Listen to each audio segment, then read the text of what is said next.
Two. Alright, what's the volume like though? Sounds alright for me. Don't know how it is for you guys. I spent all day playing ranked in Pokemon TCG Pocket. Is that cringe? Am I cringe? I was thinking while I was doing it that I wasn't having a ton of fun. Well, I was having fun in the beginning, but for the back third of when I was playing, I was within a few wins of Master Ball, which is when I plan to stop. And then I kind of kept winning and losing while on the cusp of Master Ball. Hi, Jordan. And that was kind of tedious. I've never liked competitive stuff. Isn't that a weird thing to say? Because I'm pretty good at fighting games. I'm not amazing. I would definitely be better if I liked competitive stuff. I like strategy. And in order to engage in strategy, you have to go in swinging. So I've always kind of considered playing a fighting game or playing the card game or playing anything competitive to be a necessary evil of getting to do the strategy. You have to want to win. But it's hard to remove that little component where it's like I don't want to make my opponent feel sad by losing and I don't want to feel sad when I lose. And just purely enjoy the game for what it is.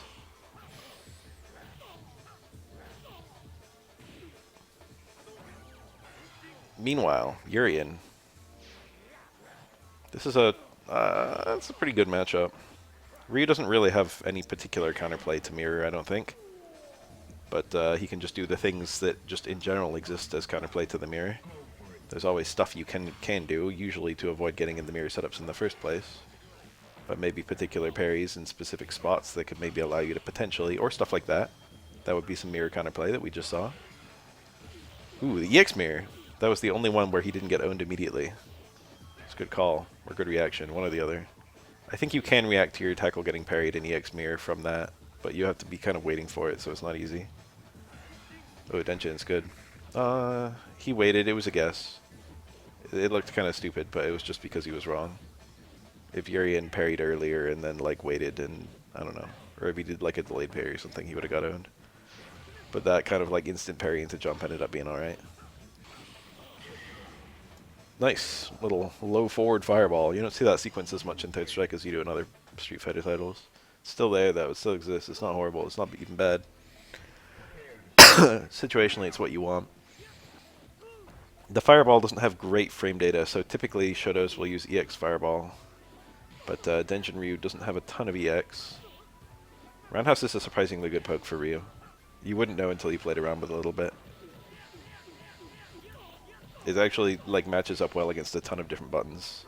It's because it has the heavy normal priority, and also just a generally good hitbox with a generally small hitbox. He can get punished here. Yeah, that was Yun probably could have done better, but Yun did the right thing. You just eat the Denjin. You don't even try and parry it. You just try and punish Ryu right away, and either he holds it and you get the punish because you tried to punish right away, or he releases immediately. He fails to daisy you because he doesn't have time to charge, and then he's unsafe on hit because low charged engines are unsafe.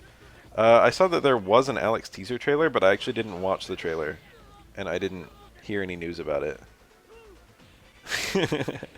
I want the character release. I don't need no trailers. Just wake me when he's out. I will not actually play Alex. I'm not actually a huge Alex fan. Well, I like fighting Alex. I'm not a huge fan of playing Alex.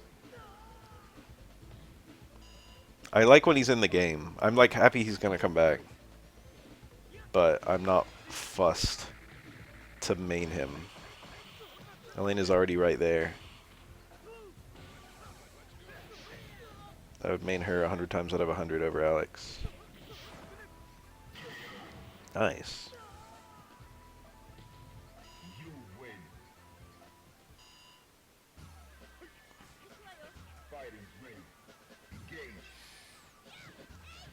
I might take a look at Ingrid. I think everyone doesn't know what to expect with Ingrid. You know? It's like anyone could be an Ingrid main depending on what they show. I wonder what the hell they're gonna bring. She had really weird special moves in Alpha 3, which is the only game I think she's ever been in that was released. Nice jump. Got lucky. That was supposed to be close run house. He got far run house. Unfortunate. Kind of a problem with Chun-Li. She can always back fierce, and that works at any range. And you don't have to rely on the close normal proximity thing of close run house. But close run house does do more damage, for what it's worth. Air throw. Nice. That beats a parry. Oh, nice. Capcom Fighting Jam.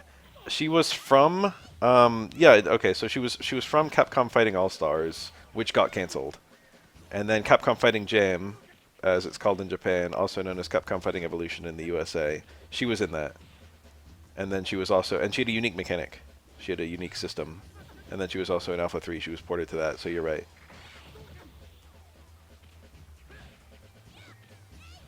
She's been in 2 games. She's the only one that survived. There were supposed to be 3 new main characters from Capcom Fighting All-Stars. And I guess she was the most complete of them, and she's the one that they kept. I'd love to see if they brought the other 2 back, because they were both really cool. There's like interviews and stuff where they show off the designs.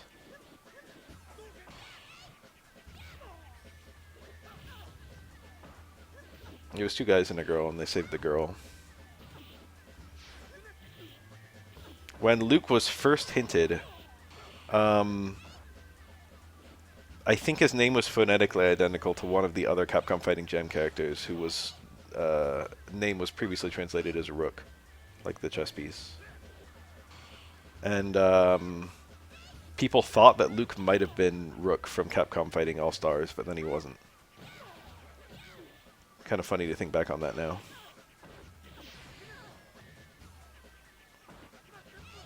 I kind of like that they've gone all in on the Mary Sue. I thought that was funny, actually. She had like a couple extremely Mary Sue qualities, and then they leaned into it after people like kind of mocked it. Originally, she was just... She also had access to Bison's power, and then I think she had a line that implied that she had it before he did, or something like that. And everyone was like, what is this? Like, this unknown character that has the... Like, is better at using the main villain's power than the main villain. And then also, like, the long silver hair plus, like, unusual eye color is just classic Mary Sue qualities. Nice neutral.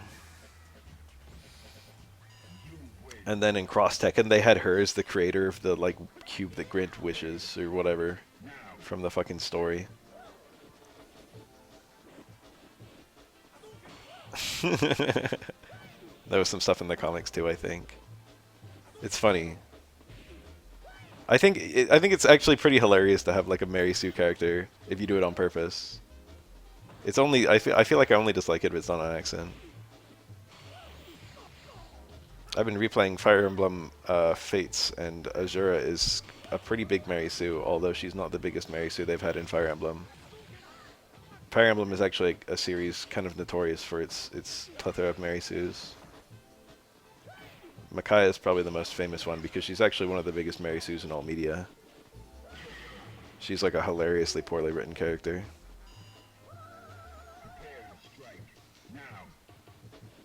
Has so many they made engage. Yeah.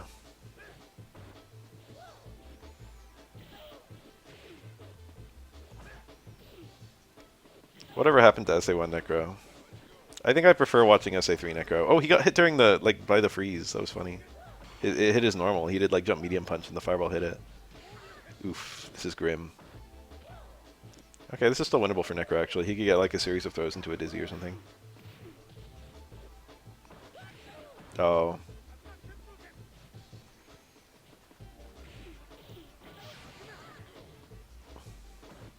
Still technically winnable. It's difficult. Oh! Alright, now a super can win. Oh. Back medium kick failed to hit. I'm sure someone's going to say Necro has no active frames, because it's true. I don't know if that normal has no active frames. Necro Notorious only has 1 active frame on most of his buttons. Which is just kind of obnoxious. Oh, he pressed.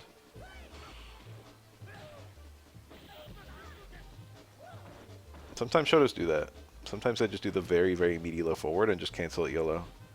I don't know if there's a trick to it. If there's something that allows it to work or not. Or if they're just YOLOing on the low cancel. Who knows? Great, confirm. This is grim. He can do like, oh, he missed his meaty. I was gonna say like meaty super just wins. This still wins, yeah. Because even if Necro parries, he's like stuck parrying, and Ryu can mix him up. It was really, really difficult to come out of that alive. Possibly impossible because of that Necro glitch where you can't like land while parrying. Because that looked like the perfect time for that to happen.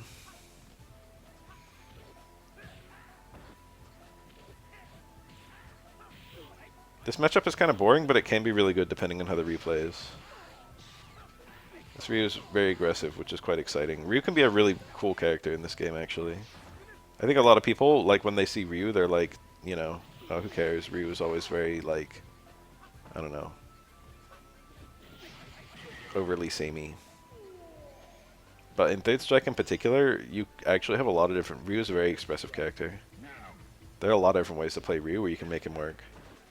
A rushdown Ryu absolutely works. A defensive Ryu absolutely works. Something in between is fine too. And all the supers are viable as well. A very aggressive parrying Ryu is good.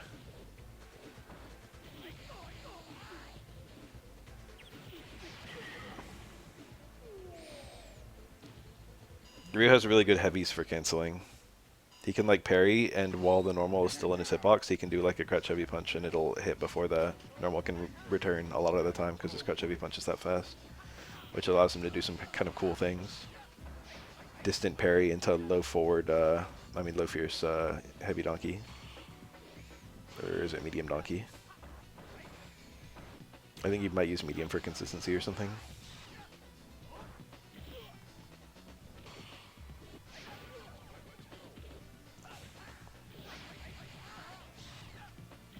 I used to think that Alex was not very interesting in this game, but I've completely changed my opinion recently.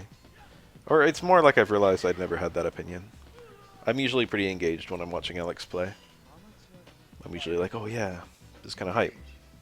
He's kind of a hype character. I think Alex has low tier energy in this game. He very much feels like a low tier character, but he's not actually horrible. He does have some bad matchups. But he doesn't have like any matchup he can't win. Ooh, nice roundhouses.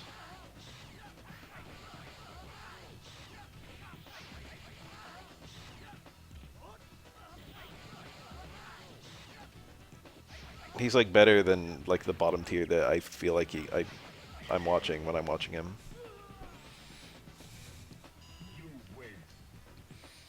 But he probably is. He probably legitimately is like the 4th or 5th worst character in the game.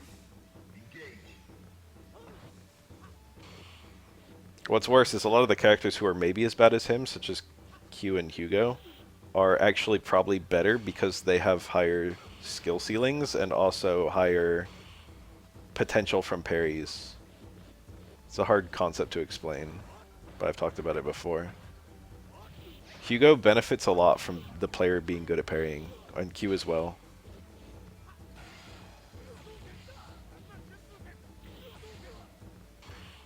Being good at parrying is a really hard concept to understand if you don't play Third Strike. Because it's not just like, oh, he can be in this scenario where you need 1,000,000 parries and you, like, live if you can get the 1,000,000 parries. Being good at parrying is almost never like that. Being good at parrying is more about recognizing situations where, like, a particular kind of, like, direction of parry or timing of parry is good against most outcomes.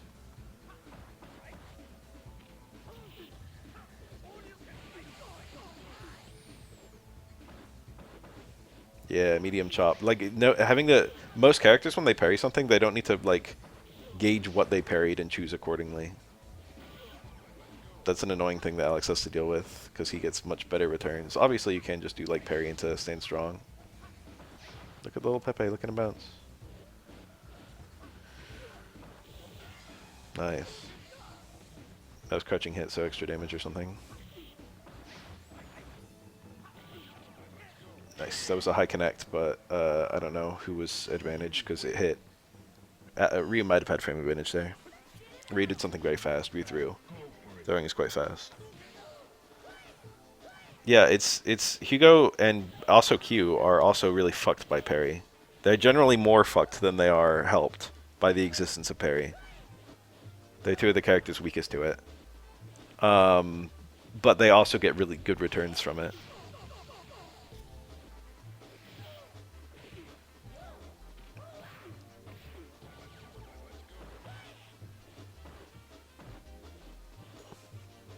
Ryu Necro is a classic third strike matchup. Well-placed roundhouse. I love watching Necro's roundhouse hit. It's just a very satisfying normal, isn't it? That one's not so satisfying. Stay medium kick. Don't like that one. This guy's really using his down jab a lot. Most Necros don't really touch that normal that much. It has really good range, but I think the frame advantage is really terrible. With the frame data, everything about it. That was a scenario he could have read. Background house is quite satisfying, yeah.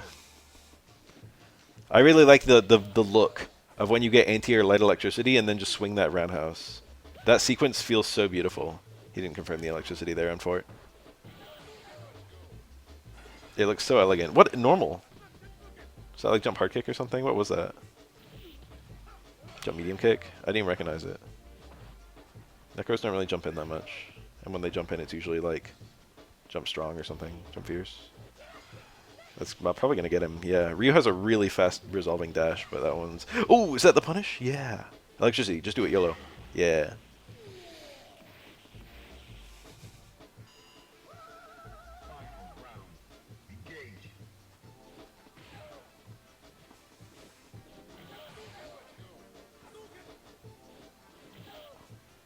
Necro's crouch jab reminds me a lot of Billy's down A.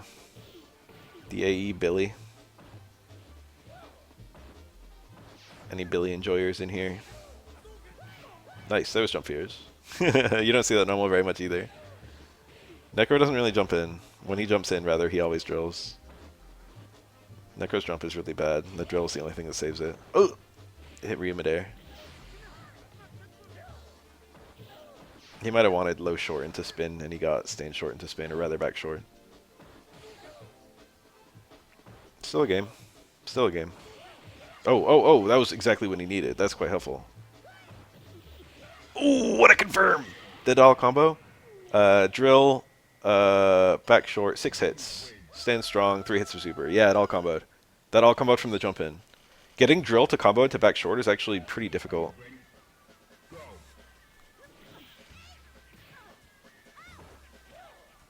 That was great. What a save.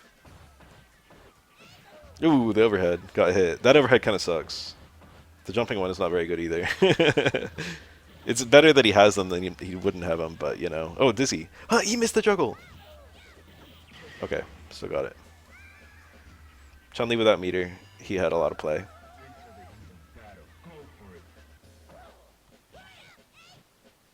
It is one frame airborne. That is often useful.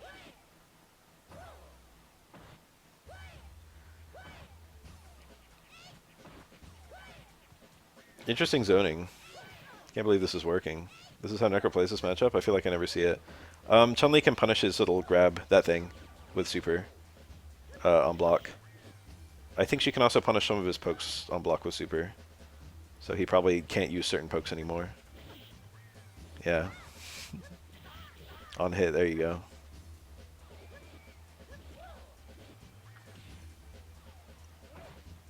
Back roundhouse is plus. Got the back throw, that was nice. Oh, no confirm. He got double back short and he didn't confirm it. You can do 2 back shorts into far strong and then super. The input is kind of annoying.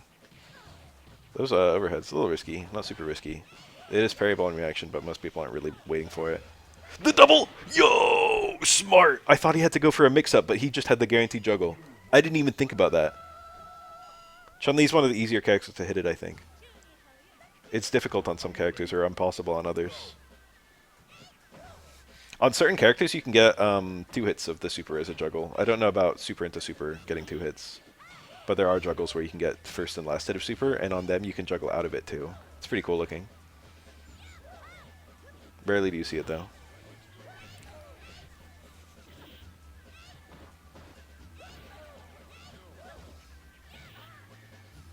Yeah, Alex is another one of the characters where those kinds of juggles are easier. It's because they get lower to the ground without landing compared to other characters. The juggle into... Oh, she missed! It was still a punish! Oh my god, Necro's ass. He fully whiffed a stay medium kick and she still punished it with super. That could have been a kill. She was crouching, right? Oh. Let's go, Justin. I think back short into far strong might whiff on crouching Chun-Li. So he might have had nothing there. That's an annoying thing about Chun-Li. She like breaks a lot of matchups with her tiny crouch. This is huge for Necro. She was dizzy. Well, she was dizzy. She's still in a pretty bad situation though. Still anyone's game. It's probably in Necro's favor. Yeah. Cute.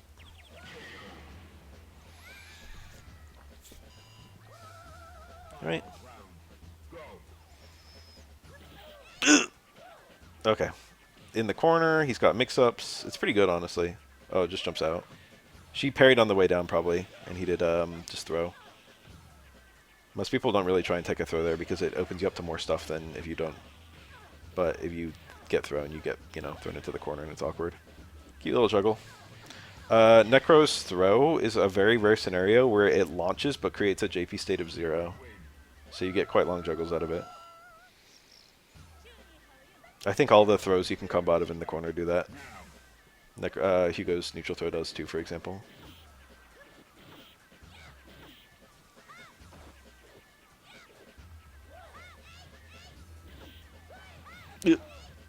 Jump fierce fierce, they both hit. Pretty cool. He could have supered, he chose not to. It's greedy. Greedy ass. It would have not been huge. This might dizzy, right? He missed it. Well, whiff some normals, my guy. Come on. Bro just gets a dizzy and sits there? You think it was round 2? The forward is actually a really good normal in this matchup, so Chun-Li can punish that with super. That's terrible. She could have supered that. It's almost worth it to allow, to eat a super to just put her back to 0 meter. Depending on the match situation. Couldn't she have supered that? Pretty sure. Chun-Li's not looking for a reversal super. She doesn't want it.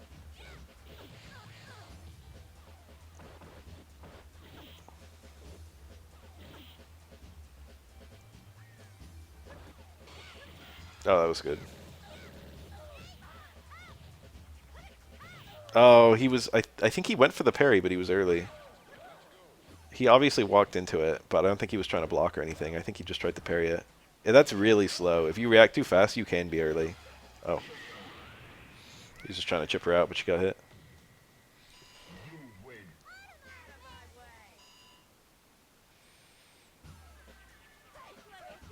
This is a great Necro play. Necro's kind of hype, right? I think so.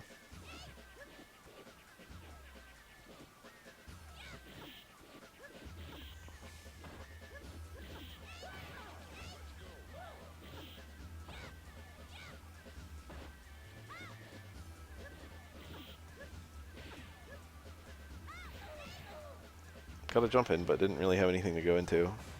She could have charged on the way down and done some kind of spinning bird kick thing, but it's usually not really something Chun-Li players look for. It's usually not even that good. Oh, he tried to throw too soon. A lot of players do that at all echelons of play. Ah, just heavy electricity. Of course.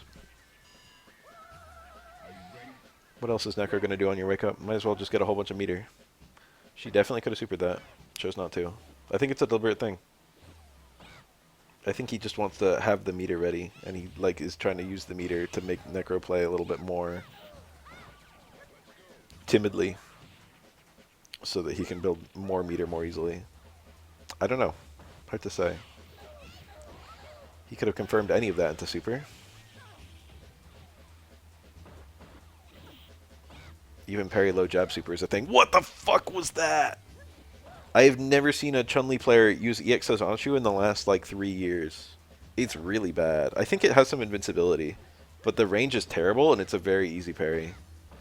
It's hard parry just purely in the sense that most people never use it. The hitbox is not great either.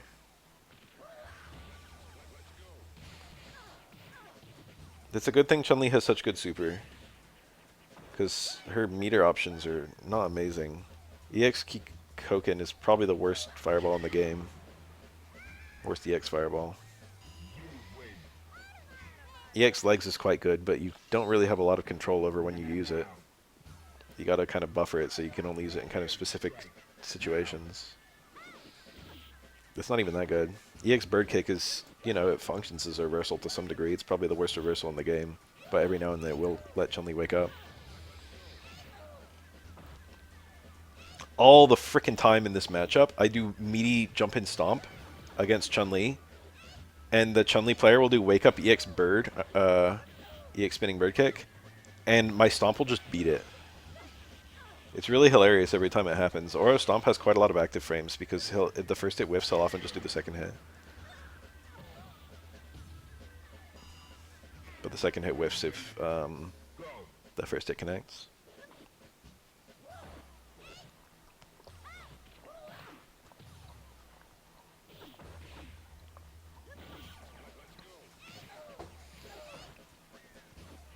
I feel like she's got another EX move somewhere. EX is Anshu, EX Bird, EX Kikoken. Does she? Is that it? Is that all her special moves? EX Legs, EX Bird, EX Kikoken. Is that really all Chun-Li's working with? Oh, EX is Anshu. Did I say that? EX Legs, Bird, Kikoken, Hazanshu. Yeah. Nothing good. Of course, EX Kikoken has its moments. Obviously, you can use it to help chip enemies out with the EX Kikoken to super. A lot of people often say that Daigo, or Justin should have done that for the Daigo parry moment, but I think he didn't have the meter, so it's funny that people say it. You know what's funny about the Daigo parry? You guys probably know this now. Ooh, failed confirm. This is still difficult. Daigo and Justin were playing for in losers final, I think, when that parry happened, and neither. Oh, they're nice. Hazanshu won. Well traded actually. Neither of them won the tournament. I think KO won the tournament. That was losers final, and neither of the two players won. It's really funny thinking about that. Any match, you can be like, you can do something crazy. It doesn't have to be like grand finals.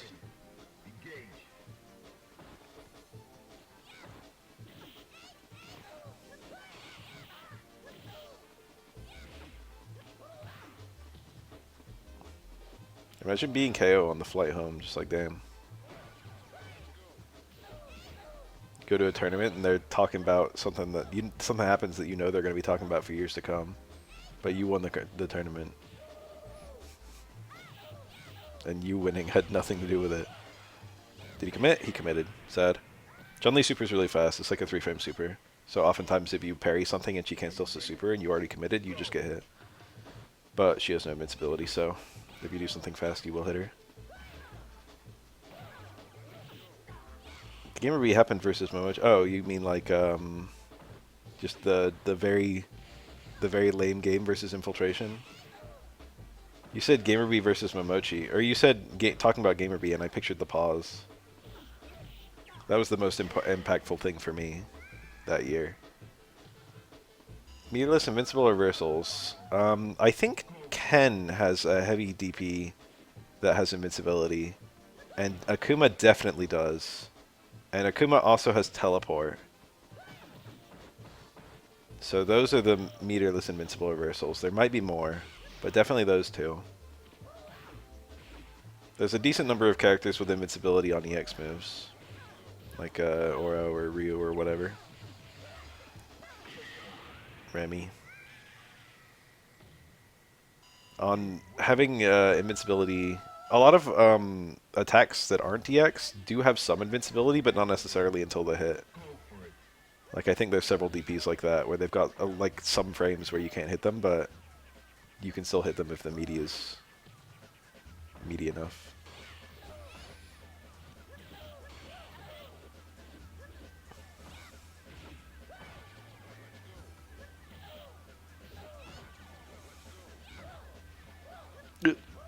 Chun-Li jumped him with down towards fierce, and thus was unable to hit Necro.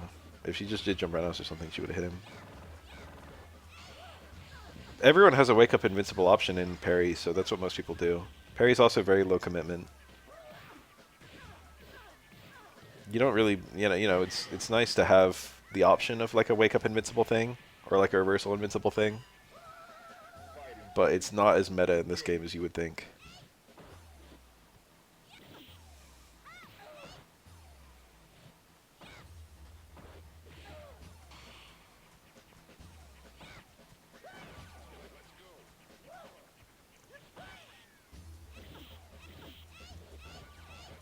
Wake up parry is very common.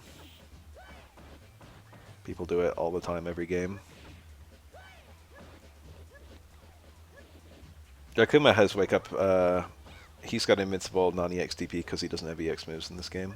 So they, wanted to make sure he had something invincibility. Backdash. Wow, she got thrown. Backdashes aren't invincible in this game, but they often... Ooh. First hit only. Backdashes often have their movement in their first two frames.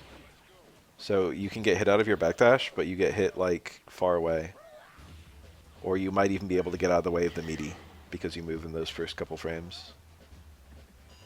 So wake up backdash is a real thing for a lot of characters. Like 12. Or Oro. Remy, Makoto. It's like a surprising number. Most characters in this game actually have good backdashes. Most characters in this game have good movement.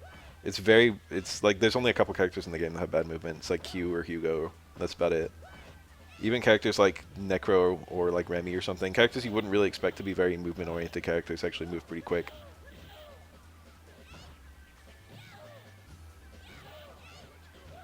Nice.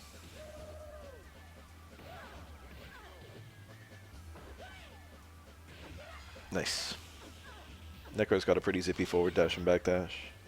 Well, his forward dash isn't zippy. It's not like good in neutral. He goes really far, but the duration's kind of long. So it's like good for movement, but it's not good to like just randomly dash in and grab someone or something like that.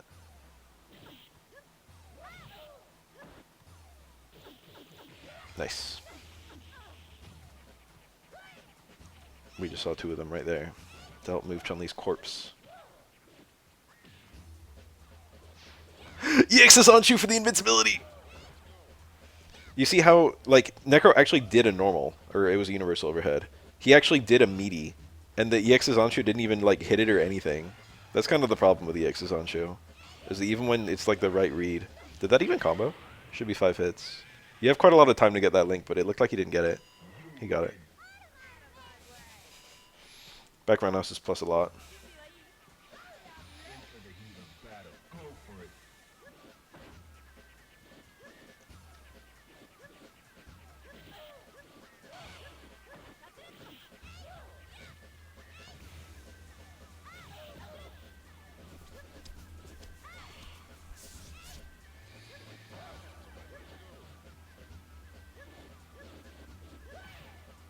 I'm really liking this Necro play. Oh, it didn't combo. He got a late cancel, or maybe it was just a range thing.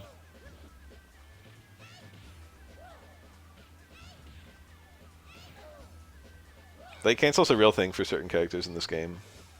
I occasionally struggle with it. Oro, close medium kick into heavy hit grab. If you don't get the cancel on the first active frame, it doesn't combo. So every now and then I get the cancel, but it just drops. What's funny is you can actually, it becomes more reliable if you use the lower versions of the hit grab. But you just lose damage. And like the heavy one always works. So it's like, it feels like you should just always do the heavy one. But it's funny that there's a component of like reliability to the medium one.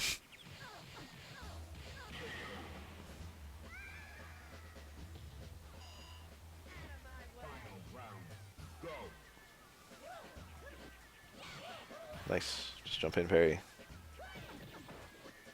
From that height, he couldn't have gotten back light kick. It was just impossible. The drill hit too high. We don't know who anyone here is. I would have come down parrying. I don't give a shit. I don't care that I could have eaten a low forward. I would have parried that back fierce. That jump jab!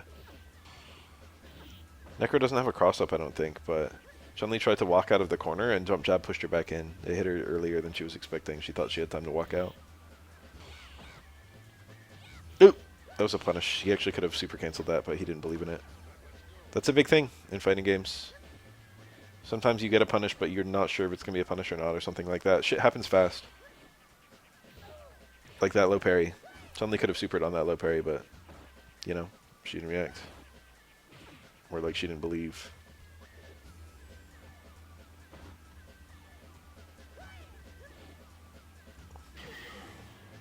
Stay medium kick. I'm not used to seeing that at normal in freeze frame there.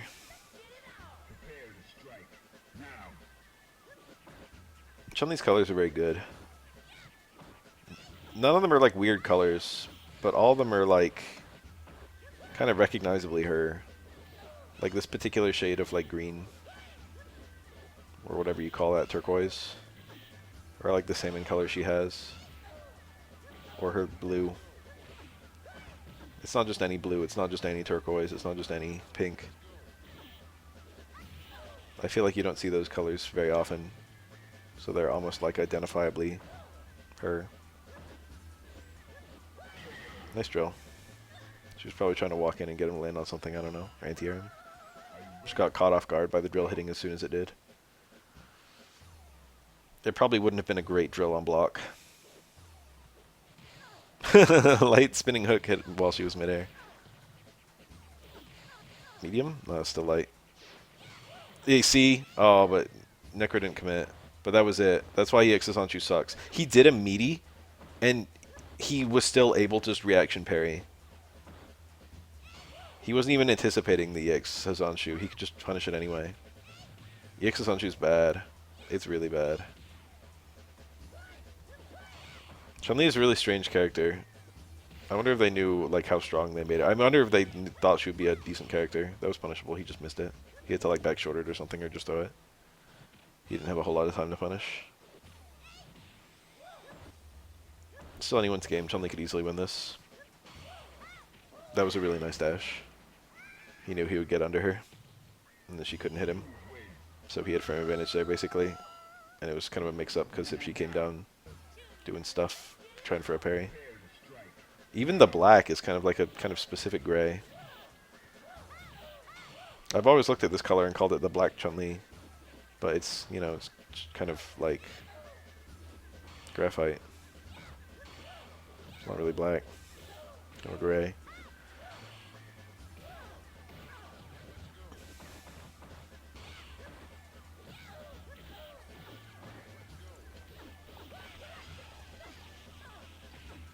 Yeah, you ignore the vast majority of Chun-Li's kit. But I think they knew that certain her specials were bad and her normals were good. They shipped her knowing that.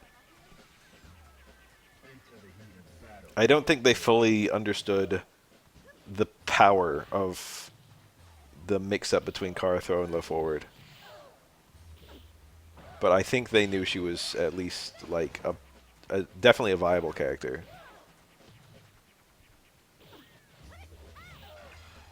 That's a link. Chun-Li debuted in this game. She wasn't in Second Impact. What on earth was that? She was just sitting in front of him. And he got the special back throw from throwing her while she's got her back to him.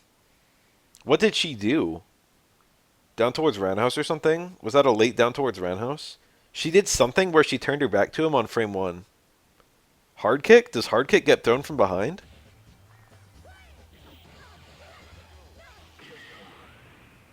I've never seen that. I think it was probably down towards Roundhouse. But I'm just guessing.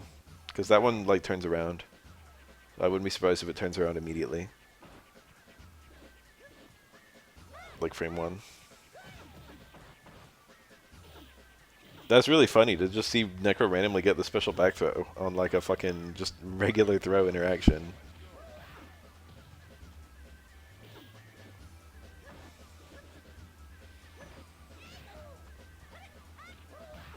That time he grabbed it from the front. I don't know what's going on anymore. That was down towards Roundhouse, and she had her back to him. That was good.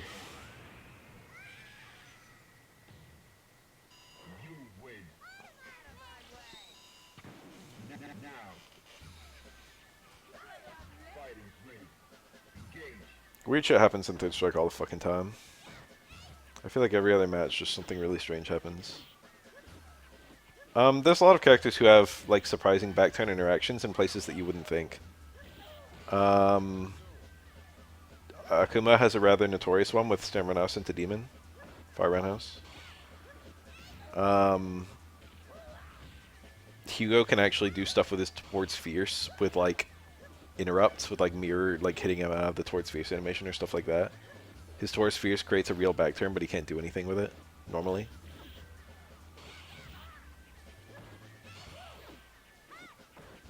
I feel like Q has something with back turns somewhere. He's got like a normal that puts the opponent in back turn, but he can't normally do something with it. Maybe I'm making that up, I don't remember. He actually whiffed the first hit of that, which is funny because it might have thrown off the parry timing if Chun-Li tried to parry, but she didn't. I've had that happen where someone mistimes their meaty, and it feels like they did it on accident, but I parry based on a well-timed meaty. This is grim for Necro if Chun-Li's on point with the, no, this is just grim for Necro in general. It's anyone's game. He's got the really good corner position. Far leg kick. I guess just neutral leg kick. Oh, that was a super confirm, but he went for the, he wanted the combo where he got Chun-Li recornered. I don't blame him. That would have been very helpful.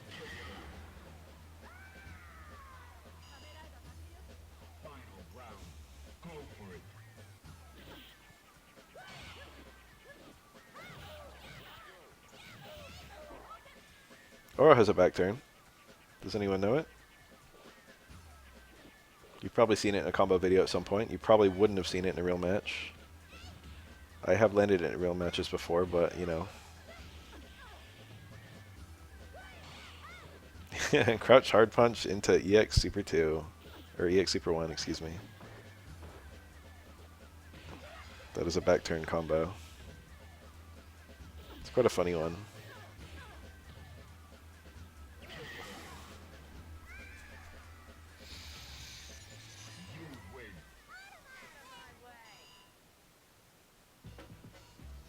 Ken. Crouch hard punch to counterpoke Necro is smart. This Ken player knows stuff. He's being like pretty aggressive with it, but that's not bad. Really aggressive roundhouse. Ken probably like recovered. He probably landed before Necro did. Oh, he saw the parry. Ken can do double DP mid screen against Necro. It's annoying. He doesn't need the Kara versus Necro.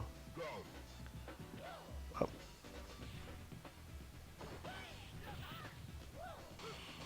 Nice. That time he wasn't point blank. It didn't work there. It might have worked with the Kara, and it looked like he went for it.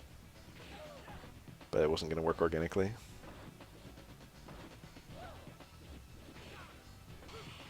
Oh, that was nice. Disgusting. Oh, EX Fireball Super. What on earth? Come on. EX Fireball Super 1 on the spot. That was probably minus... I don't know how unsafe it was. Yo! Yo! That was so lost! That was unbelievably lost. And he won. It was so over, and then he was so back. That never should have happened.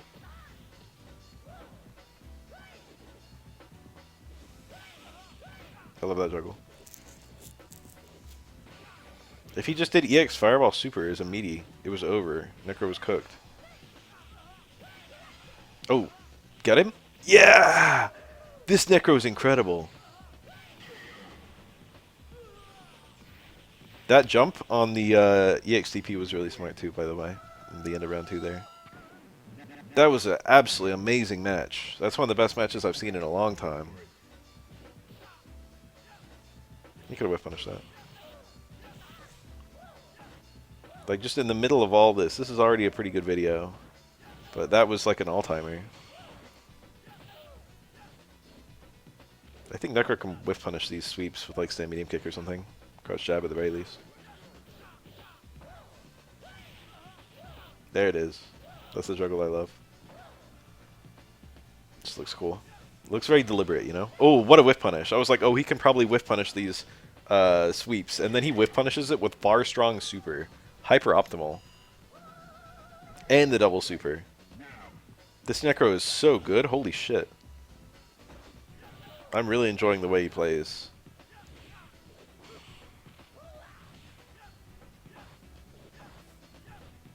I don't know, bro. There's a lot of Necros out there. Roundhouse that good?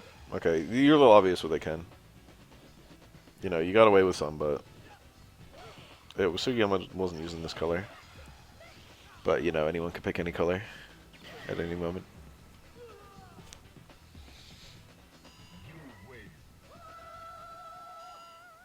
All of Necro's colors look the damn same to me. But Sugiyama's was not as vibrant as this one. It was like a more, like, lavender one. I think.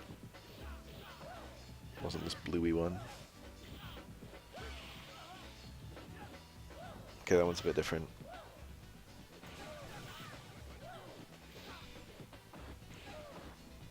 They did a really good job with the character colors for most of the characters in this game. There were some where it was hard to do anything. Like, Elena and Urian just don't wear that many clothes. So you don't have a whole lot of freedom to what color you make them. Oh, that's hard to do. He went for it.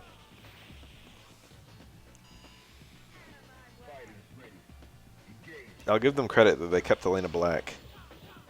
Fighting games notoriously, when they do black characters, just, you know, on the alternate colors, they'll just, you know, blue or green or something. It's just timing. I think against almost every character you can get one hit of a second super. But it's the timing is variable based on range and stuff. I remember Hua in King of Fighters 13. He wore like an next to no clothing, so all of his alternate colors just changed his skin color.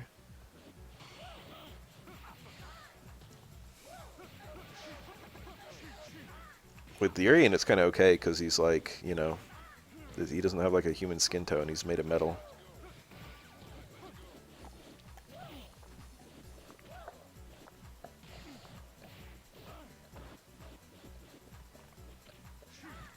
Anti-air parry by Necro, but empty jump throw by Dudley. Mix-ups. Well, I've heard a lot of Necros say they hate this matchup. I think it's problematic for Necro. I think Dudley's kind of a stressful character to fight. I have a 5-5 against him, and I don't like playing it. He's got good options.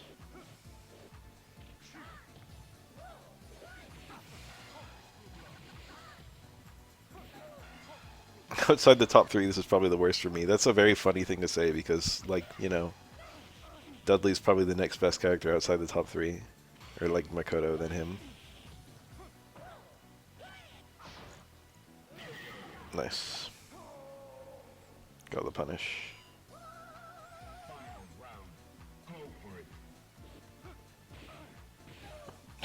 Stand strong hitting Necro's low medium punch. Was that a punish? Might have been. Yeah, low short spin hook. Nice, nice, nice. Dizzy? No way. Dudley's got a lot of dizzy bar. First and last? Nope. I believed. EXDP hit behind. Bullshit. Cheap character. Dizzy? No, it's not enough. Even with the cool juggle, it wasn't enough. Oh, Dizzy. Back throw Dizzy there, but he didn't get it. Damn, that fucking Dudley's dizzy bar did some work in that matchup. In that round. Yeah, Dudley's really hard to ATR. His low jump hurts and helps him, but it mostly helps.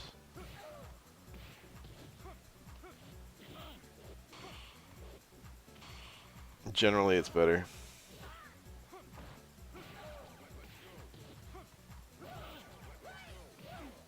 It's technically possible to reaction parry short swing blow if you don't commit to anything, but it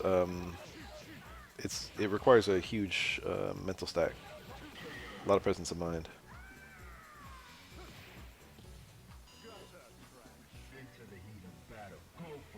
Most of the time when Dudley does short swing blow, you're just not going to be thinking about it, and it happens quite quickly. Nice. Additionally, what you do after parrying a short swing blow is a little bit variable based on his meter. Okay, it's still anyone's game, but it's definitely better for Dudley. That's great. That's a great thing to land. Spin hook actually almost won on the spot.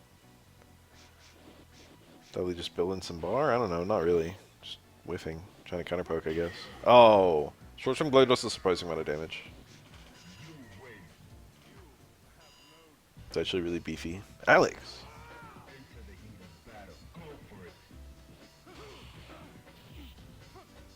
Made him land into the low ran house. A lot of people just don't, block low in scenarios like that.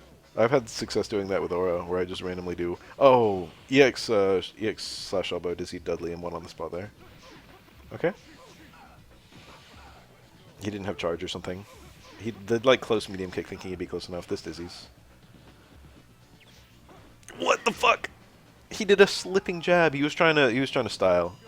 He was trying to do like towards jab, towards strong, light machine or medium machine gun blow or something. Alex only parried once. Larry does a poke. Is that good? In some matchups, that's good. Well, I wouldn't call it good. In some matchups, it's possible. Dudley has a very high crouch. Ooh, that's nice. And characters with a very high crouch, it becomes better. This is goofy. Dudley's playing really goofy. Did you get him? Oh, Dudley committed. Holy shit. Dudley was playing with amazing levels of disrespect. And Alex managed to put some shit together and got a win. Jump jab. Jump jab is a good normal for Alex, but it's interesting seeing him use it like that. It's very frustratingly unrewarding. It does a lot of stuff for Alex that you wouldn't think it would do. The speed is nice. Okay.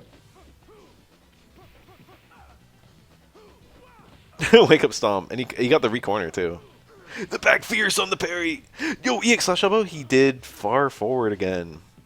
EX slash elbow would have been nice there. EX slash elbow is a huge threat from here on out. Yep, jump jab. Once you're dead to chip, EX slash elbow becomes very potent. Especially if you've got a super cancel or something. Ah. Let's keep this ball rolling.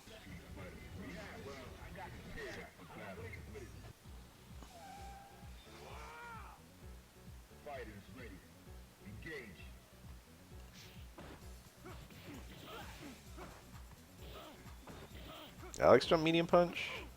I don't even know if I've seen that normal. That's the same animation as jump jab, I think. Jump jab is typically used because of the speed, and the low hit stop is actually kind of better. I think we've only been seeing jump jabs because it's been doing the... They have different sound effects.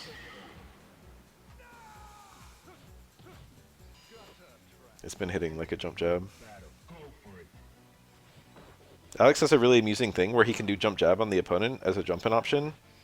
And then he'll like recover barely before they do when landing next to them, or sometimes even after. And it ends up being a good throw reset. Alex can do like jump jab and then instantly landing command grab. So a funny little sequence. Ugh. He was trying for anti-air parry into command grab, I guess. Alex's command grab is kind of iffy. It's obviously not horrible. That was a good placement of the universe overhead. EX slash elbow was kind of a threat. He could have died for that. Oh, back fierce. He got just counterpoked. This Dudley's playing with no respect at all. I'm kind of impressed. Okay, this is I think this is a problematic matchup for Dudley. Because Tatsu is really strong here. Problematic's a bit strong. I bet it's 5-5. Dudley's damage is just crazy in this matchup.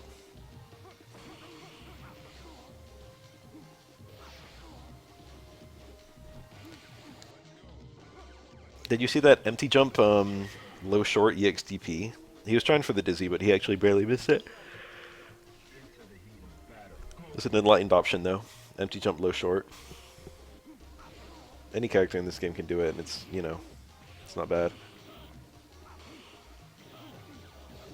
That was, I think Dudley crouches for the recovery of that, his DP. It was crouching Dudley, but Light Tatsu still hit. That's the thing in this matchup. Dudley, his tall crouch means he can't crouch Akuma's Tatsu's.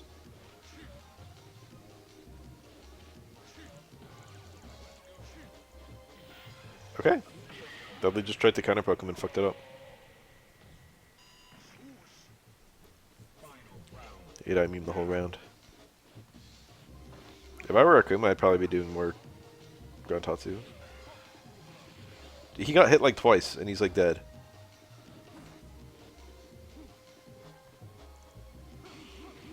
Oh. That's a punish. Light Tatsu's more unsafe than the other ones.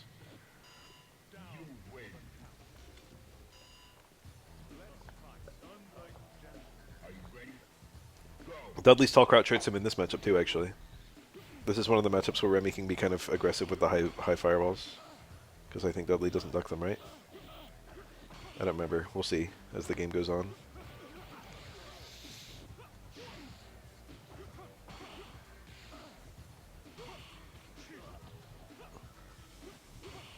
Oh, low forward. Does not cancel for Remy. I would have died there. I would have parried once.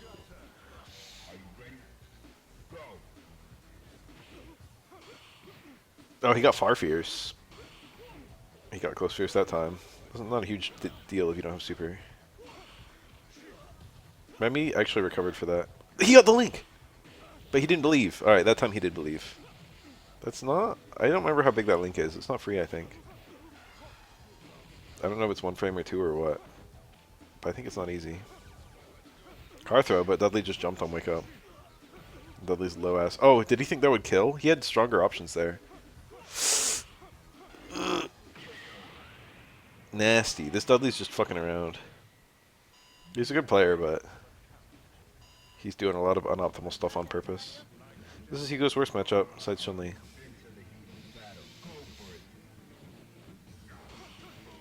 Yeah. Dudley's hurtbox during ducking is crazy. He gets so small. Oh.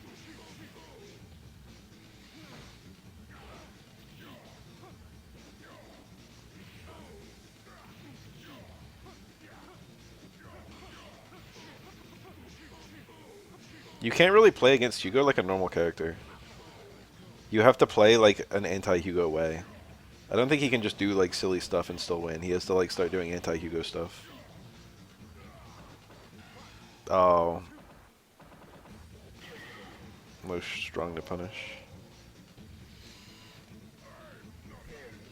He didn't need meter, so he could do whatever. He high parried, but it was low run house. Oh, bad for Dudley. Ooh, really bad for Dudley. That was a punish on that jump fierce. Dudley hit him so high up. Anyone's game, anyone's game. It was parry into fucking jump. Hugo did stand short. He picked stand short specifically because it can be parried low or high. And Dudley parried and then jumped.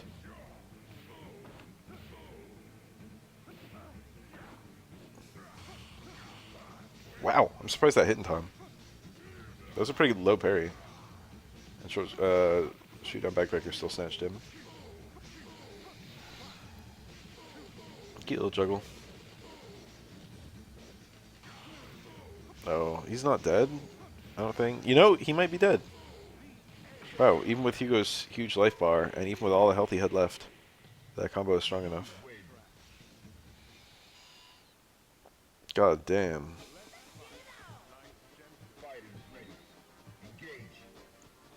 My phone's blowing up. Who on earth would be messaging me at 3 a.m., which is the current time, by the way?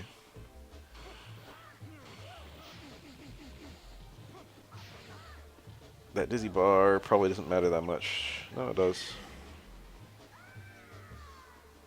I was going to say that he might be dead to the next combo anyway, but he wasn't.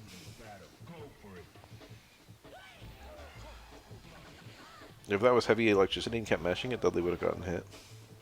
But it wasn't, and he didn't. Nice. Oh, that was so nice. Man, who does that? Empty jump low parry. Now, anti-air low is pretty common in this game, but it's very aggressive to actually read it.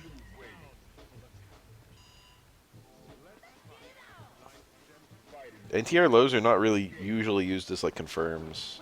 You just kind of make them land into the low, but you have the knowledge that they could just empty jump and block it, so you don't usually use it as you don't usually commit. So they're kind of unrewarding, so they're not usually worth reading because you don't really care if you eat them. Additionally, people often don't go for them, but it is an option. Pretty much every character in this game occasionally does an anti-air like delayed low. And it is a really good option for certain characters with low confirms, such as Chun-Li.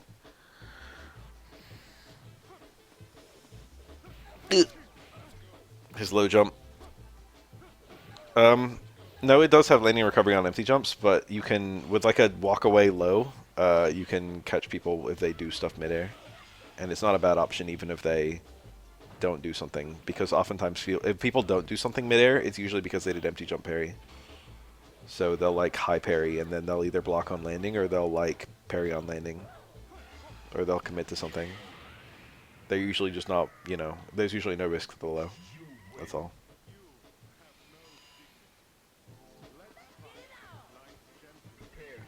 If you do press a button midair, there is recovery on landing though. It's more of a meta thing. It's not like ST where it's literally a punish to land on a sweep.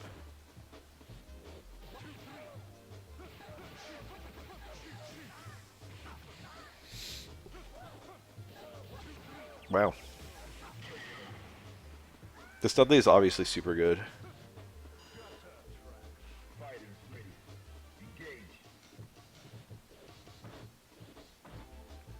The way he's playing is kind of pissing me off a little bit, but I respect it. I would hate to, like, I can't watch this Dudley play without imagining how I would fight it. And I know it wouldn't be pretty. You know what I mean? I would get cooked by a lot of this. I would get cooked by, like, meaty into EX cross counter. I actually wouldn't, probably. Aura's launch does not activate that.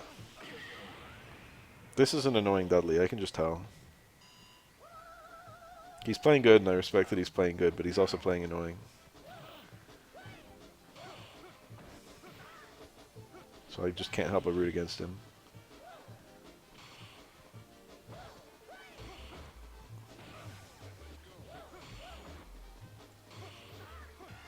Oh, it's gonna miss. Oh no, I hit. Post alarm. I thought he would actually double pass under Necro, but the push box was tall enough. That was punishable. I don't know if the jab was a punish. It looked like it might have been. Necro didn't have bar, so the punish wasn't going to be... What the fuck was that? I think Dudley did dash in parry. And then that time it was dash in EXDP. I would eat that. If Dudley did dash in EXDP, I'd say probably 9 times out of 10 I would eat it.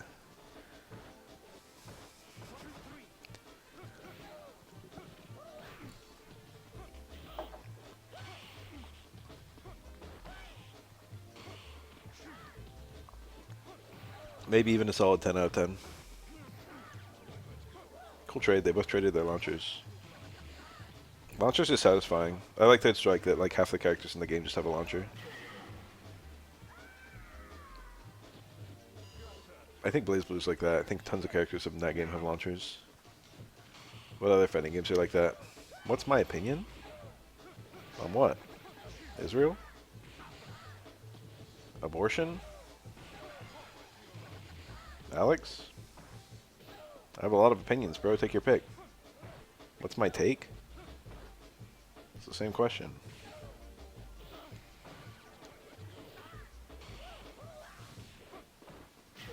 Ugh.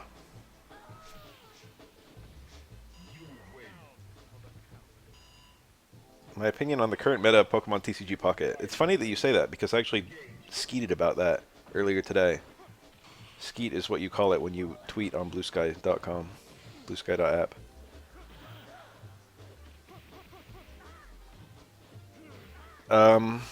But to actually answer that question, we're in a place where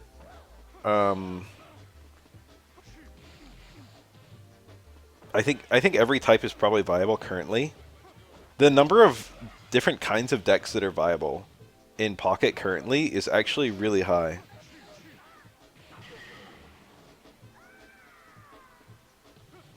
If you look at like all the top performing decks, there's a lot of completely different decks that all have an approximately even win rate. They're all about 50% at top level play. He mashed that shit. So it's a very good time in the game for balance. Pocket balance is really good right now.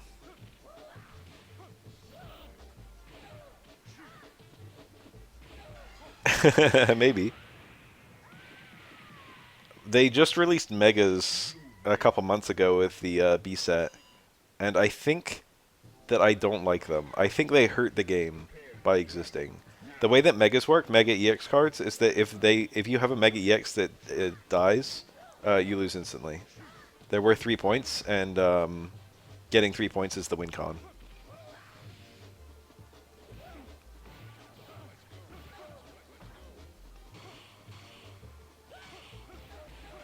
Most Megas are pretty slow to deploy. None of them are early game cards per se. A couple of them are like mid game cards, like Absol. Pokemon Pocket decks are really small. They're only 20 cards. You can only bring up to 2 of the same card. Yeah, no 20 Psyducks. You can play 2 Psyducks. Psyduck is not a particularly good card. It's playable. If you run the Psyduck that prevents the opponent from playing supporters, and then play the Golduck that's 1 energy for 50 damage, that is playable. It's not great, but you could do it. It's an acceptable early game card. No meta deck is going to use it. No, there's a lot of mons that have multiple cards. Dude, how do you know who I am? Have you been on my YouTube? Literally one of the main like videos I've been doing is cards with multiple different versions. And like, which one to run.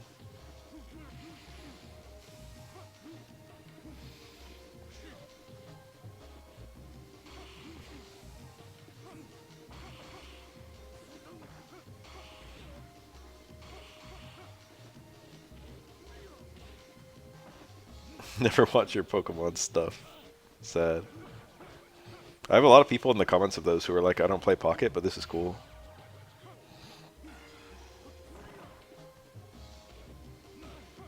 There's a certain point where like the way I present information in itself is kind of interesting, I think. For a lot of people anyway.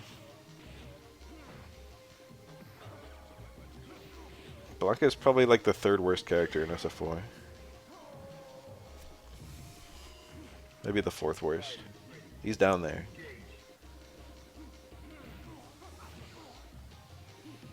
He's just tricky.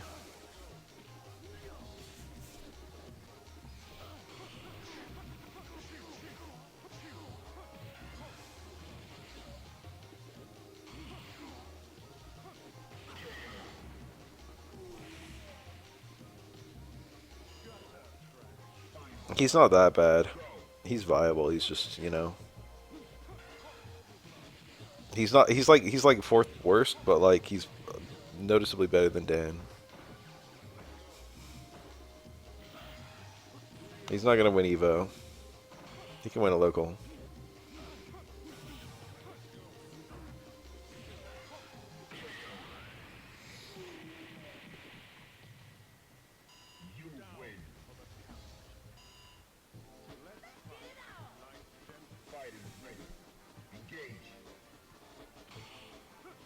Playing a game you dislike for the local. That's a funny question. I don't think I've ever truly done that. I've definitely played fighting games that I never would have played if not for them being at locals.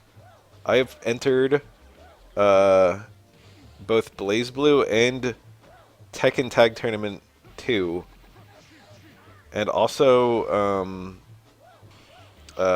what's that game? Soul Calibur 2. I have played those games at locals. If you know anything about me, you'll know I have no interest in that shit. But they were playing it, and I'm like, okay.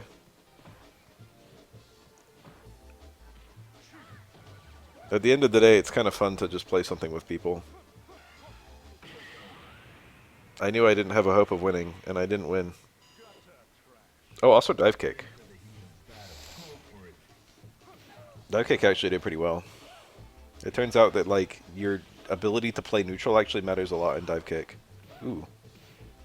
Like if you're good at neutral, you'll be good at neutral and dive kick. Isn't that funny to say? Someone who's good at fighting games will definitely like outperform someone who's not in dive kick.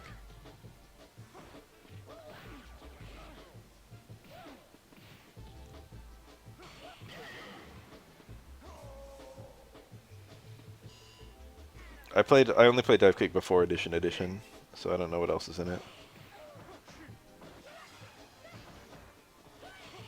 I don't know what a fencer is. Is it like the Nidhogg guy? Is he a guest? Is he a cameo?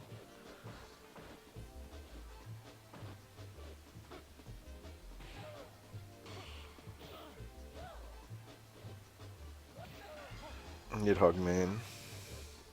I played Nidhogg and it was fun. That was sword. How do you do that? There's only two buttons. You push them both at the same time? Do you dive while diving?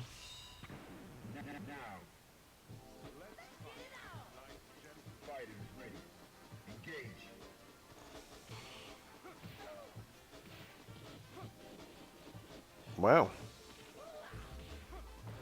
Aura power. Aura's kind of like the secret top tier of this game. He doesn't perform very well against the top three, but he's actually very strong against every other character in the game.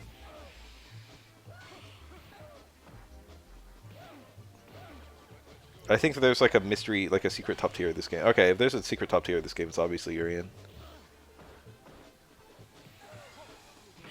But Aura's a contender.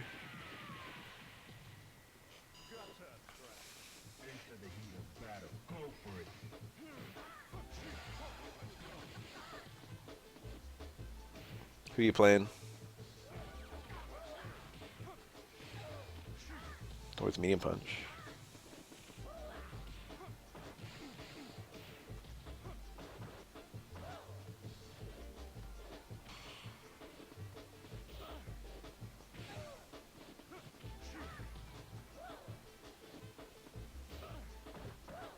Yang.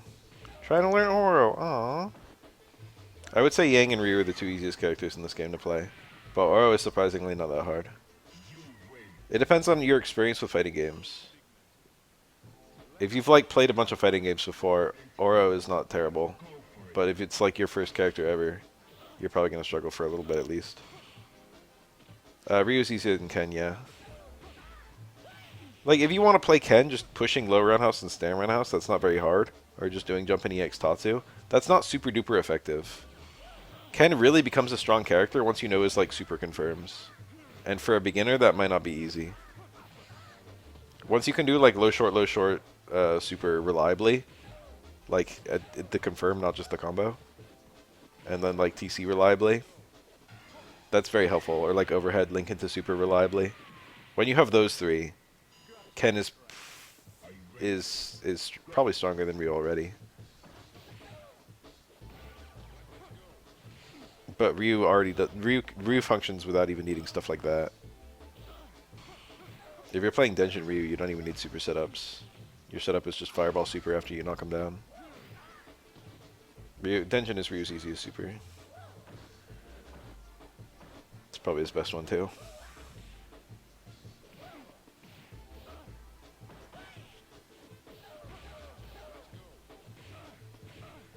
Ken is one of the easier characters in this game. To play Ken at a high level is obviously not easy. Oof. DP into super cancel is, yeah, something. You don't really do it that often as Ken. And, like, punishes. Oh, for Ryu. Yeah. You do that more often on block than hit, but you do it either way. But it's not the most common setup. Oftentimes you'll just do DP and let it hit, and then do Fireball Super Denjin Meaty. You can do DP into super and then just charge it. That's possible as well. They're both okay. Well, does he ever land here? He doesn't. So he's got to just parry out the whole thing, which he did. He got a lot of meter for that, I bet. I would die if they added That parry was not particularly impressive. It was nice. It wasn't nothing. He could react to when the the electricity ended, so he didn't even need to count the hits. And the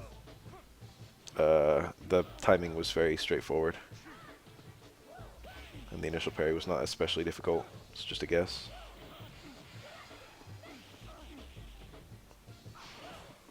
Ooh.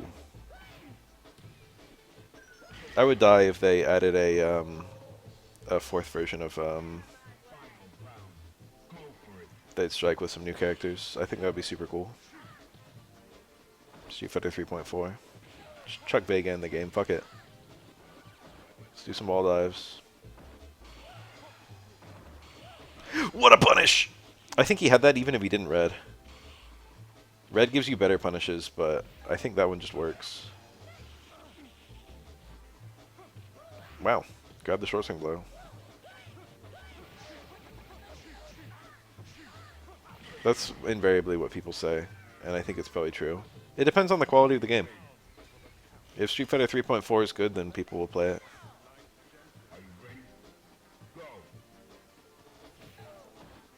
There are certain things that Street Fighter 3.3 will never be beaten for, and one of them is the fact that it's like borderline abandonware. Like anyone can, because of stuff like Fightcade. If they make a new version of this game, it's not going to be on Fightcade. This being on Fightcade means random people in Brazil can just download it and play it.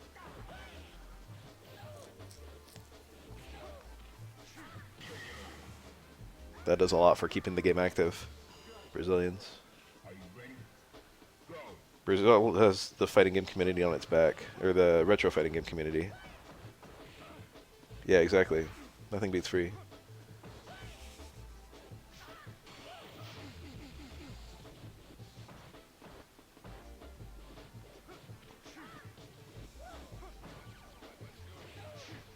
Oh, we jumped out. No super cancel. Would have been good there.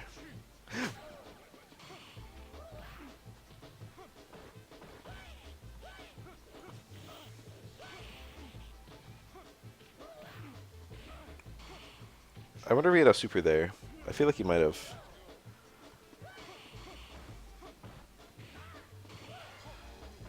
Oh, thank God.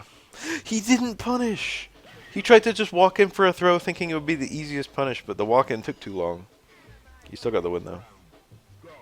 That was scary. Why is that scrolling looking kind of weird? There we go.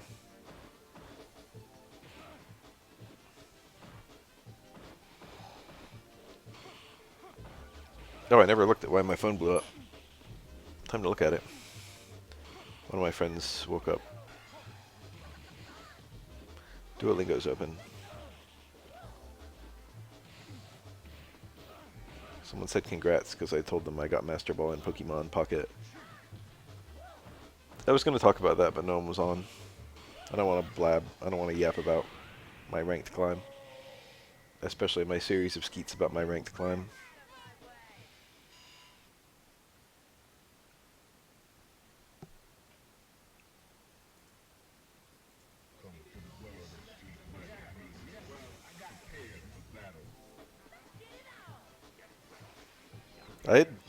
I have played SF1, but it's been so long, and I think I only played it the one time. I know very little about it. I know that there was originally 2 buttons of punch and kick, and whether you got the weak, medium, or hard was like based on how hard you pressed. And then later revisions of the game. Ooh, boing, boing, boing. You got 5. That's pretty good. Later revisions of the game made it so there's actually 6 buttons. And I know that there's also... you have to negative edge to do special moves, which a lot of people struggle to do special moves in that game, and that's why. You have to like do the special move input and then release a button. It's like how you do the special. Something like that. But I've never, like, I haven't played since then. Learning that stuff. This is my second favorite matchup in the whole game! Nice. The mirror position. Really interesting thing has happened in this matchup. It's just a really neat matchup. Oh, he missed the cancel. Did he want back short into super? I don't think neutral short into super works.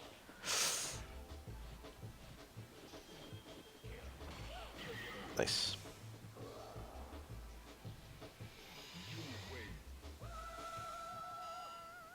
Yeah, the two kits interact in a really funny way. Necro has like his full potential unlocked, and so does Urian, if that makes sense. And neither character is particularly strong against each other, I don't think. Urian's kind of a slightly better character, but Necro has some really strong things in this matchup, like that repeated down back fear struggle. Lapchi is quite a strong Blanca.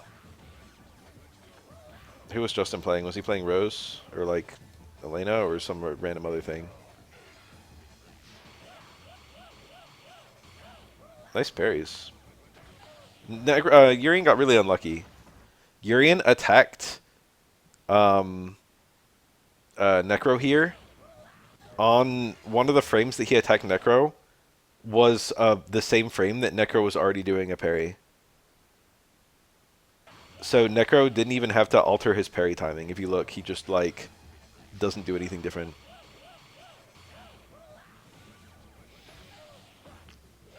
If you get hit within one frame of doing a parry, the game will automatically parry the other thing, if it's the same parry direction.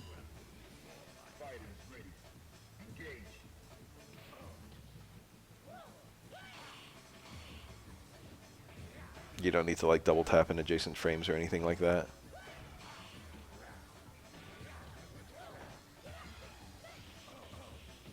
Damn, Lapchi's ass. Never mind. I remember it being alright, but I guess it wasn't.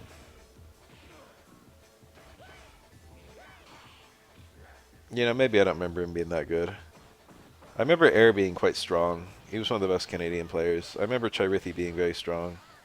I don't remember any other Canadian of note.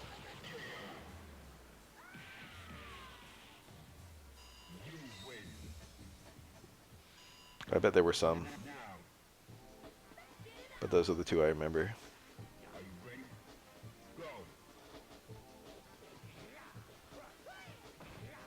I will never...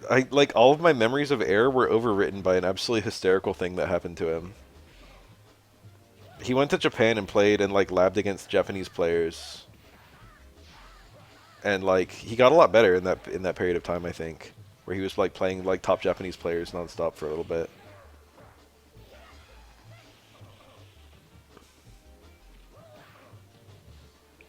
And in that time, he made a tier list. It wasn't a tier list. He made like a list of how he was performing against top Japanese players. And everyone looked at it, because he organized it by character. And everyone looked at it and thought it was a tier list. And he got ripped to shreds on social media. Because it was him playing Ryu. And he had, I think every single character in the game with an advantageous matchup against Ryu, except Dan, which was like a 5-5, and everyone was like, holy shit, this is like the fattest downplay I've ever seen in my life. Legendary level downplay. Put every character in the game except Ryu as like beating your character. I mean, except Dan.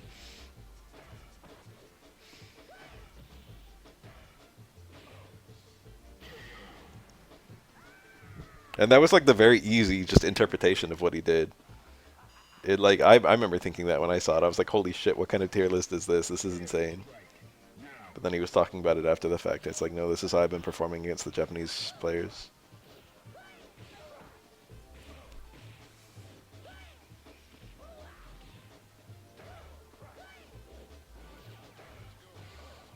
It's just a really funny thing to do. To like make a tier list where your main loses to every character in the game except the worst character.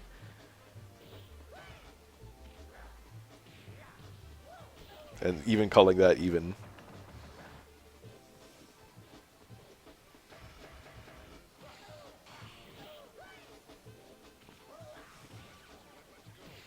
Oh, good trade for Necro, actually. I mean, for Urian. Oh, what a clutch parry.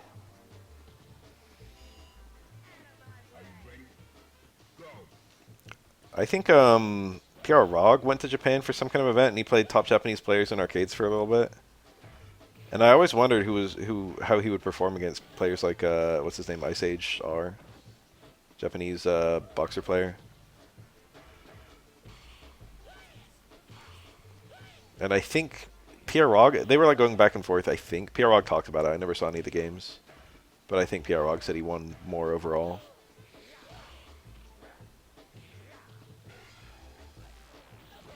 I haven't played that many Japanese players in this game, They'd Strike. The ones I have played, it's been pretty funny. When I went to the LA 25th anniversary tournament series, I played Mester there in casuals. That was really funny. Mester's a very strong Yun player, one of the best players. And I played Aura versus Yun, and he played very timidly. He like just waited for his little moments and whatever, and I did really well. I beat him 2-1 in the casuals we played initially. And I like put out my hand, he shook it, and he's like, let's do some more. He didn't speak English, but he was like, more. And so we played another first to two, and he won. We played 3 more matches, and he beat me 3 in a row. So I beat him once, he beat me once, I beat him once, he beat me 3 times in a row. And then I shook his hand again. I was like, you're too strong. And then I came in 9th place, and he came in 1st.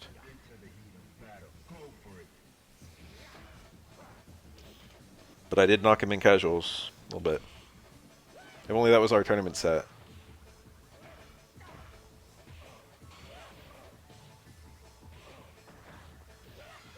Nice. Crouch jab was a punish and super cancel comboed.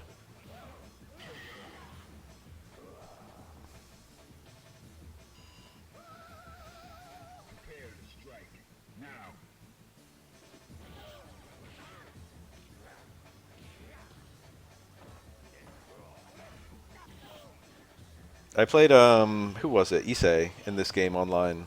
Issei came to I think New York, and he was playing on Fightcade for a minute, and playing all the Fightcade players, and you know from the U.S. so he had good connection with U.S. players.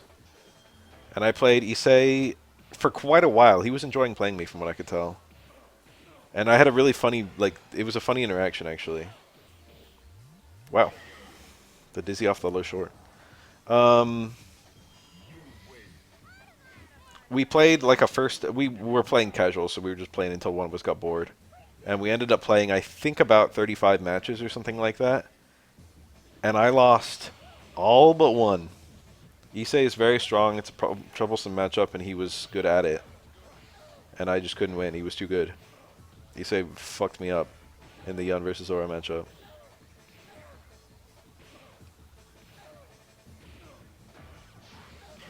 Is that a punish?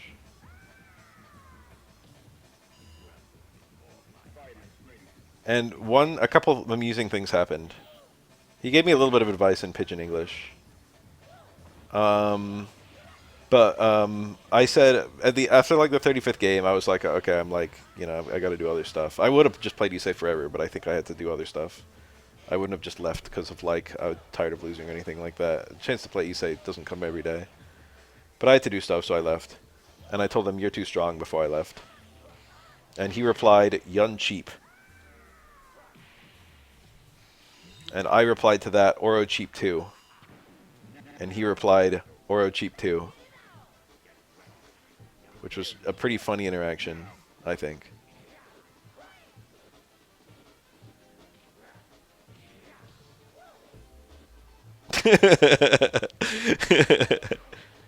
It was.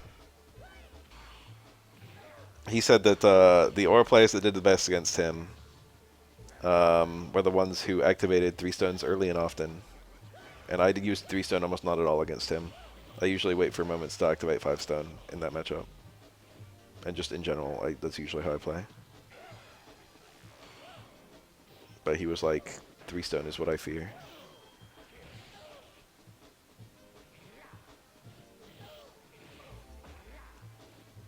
What's funny is I still think about it, and I occasionally apply it, but not often. I've been at events that Mark Teddy's been at, but I've never exchanged words with him ever. We used to both go to Super Arcade in Santa Ana. Or wherever it is, wherever it was, back when it existed. I actually don't remember. Wherever Super Arcade was. I think it wasn't Santana, but I don't remember where it was. What about him? I don't know a thing about him except he fucking had a guy. Was he funny? He sucks at PCs. What a parry! He didn't even get the punish. Screen position's horrible for Necro here, but oh yeah, I was gonna say it's still got good odds. Help him get Discord set up. I helped Gutek set up Fightcade, or it might have been GGPO. He'd like never set it up before or something.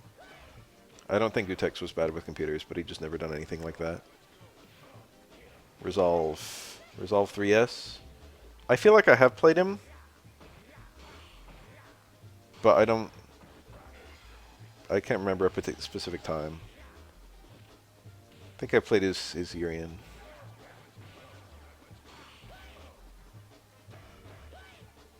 Which is his main, right?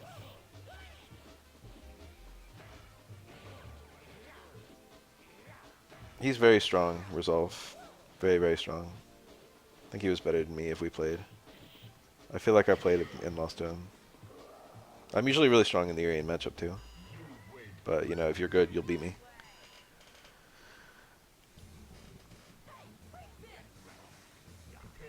Feels dank, man. That's probably like a little Happy Pepe with a fucking a blunt. We'll never know though, because it didn't go. There's a punish.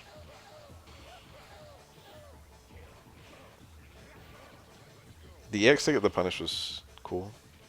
Maybe it was a punish. I don't know, it was low strong or whatever. Or was it low forward? I already forgot. But like Urian had a very ideal screen position, but no meter. Now he's got the meter.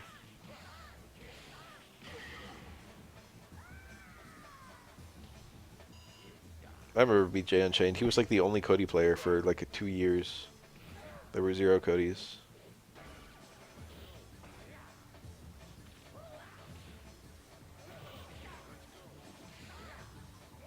I think Momochi had a Cody for a little bit. And then just decided that he wasn't very good.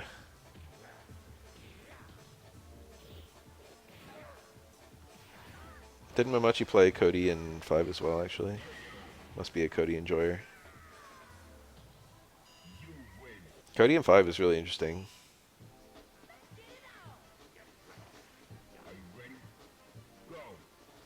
Probably one of the most interesting characters in the game, really. A lot of weird stuff going on.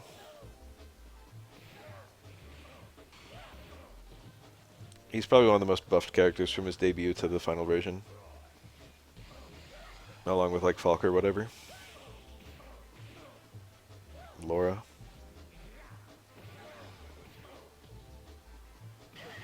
Nice. Alex. Yeah, Alex. That should have been the first one I said. Characters that got buffed to shit over the lifespan of 5. 5 Championship Edition is a masterpiece. It took us a while to get there. But by the end of SF5, it's such a goated game. I love watching replays of 5. I enjoyed playing 5 a lot back when it was modern.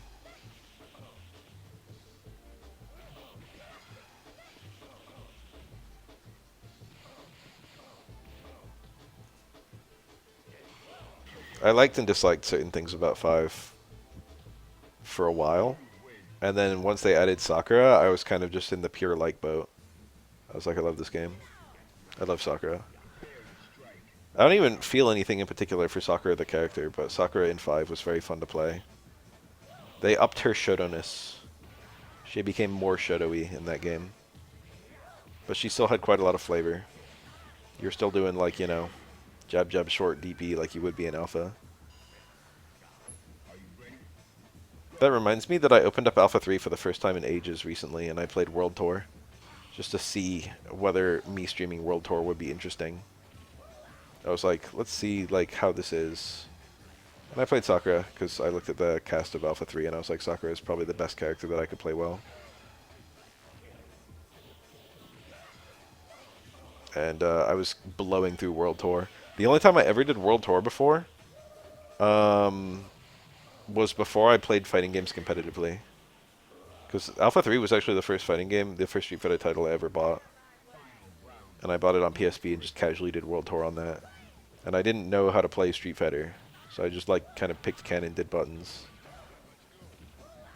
As you do. Before you know how to play fighting games, before you know how to play Street Fighter, you pick Ken and you just press normals. Maybe you do heavy DP. Right? So then we all do that. Pick Ken, heavy DP, normals.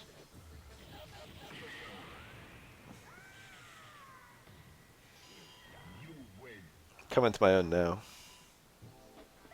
But it's interesting because, like, you know, I remember World Tour. I got to the end. I beat World Tour back then. Oh, Ryu. Ryu impressed normals. Um, this time I was blowing through it. Like, none of the comps could do anything to me.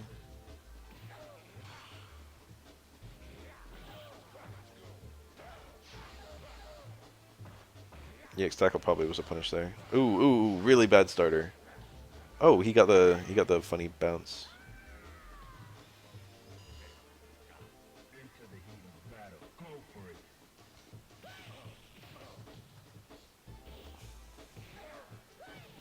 That's really common. Everyone picking. That's like a SF2 thing.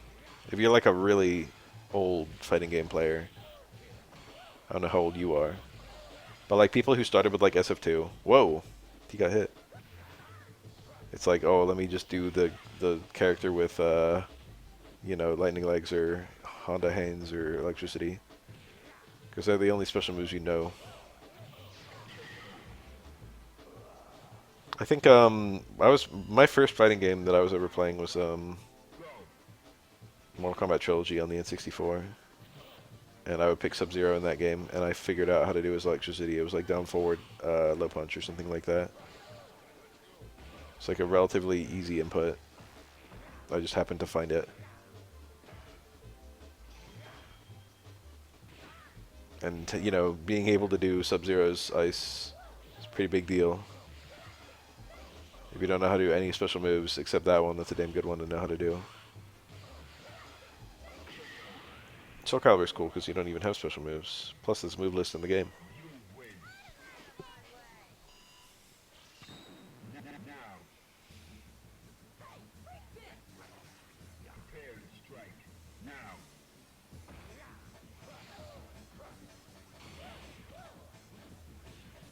I remember playing Soul Calibur 2 with my friends. I remember when Soul Calibur 3 came out, and I saw, what's her name, Tira? I was like, oh man, I want to play Tira. She looks so cool. Girl with the ring. And then I played her for like 5 minutes. And I was like, I hate this.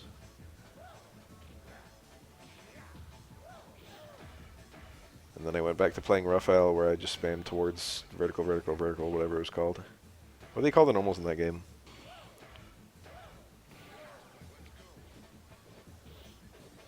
Jerry Hunt of Soul Calibur. The character that everyone wants to play, but she fucking feels cancerous.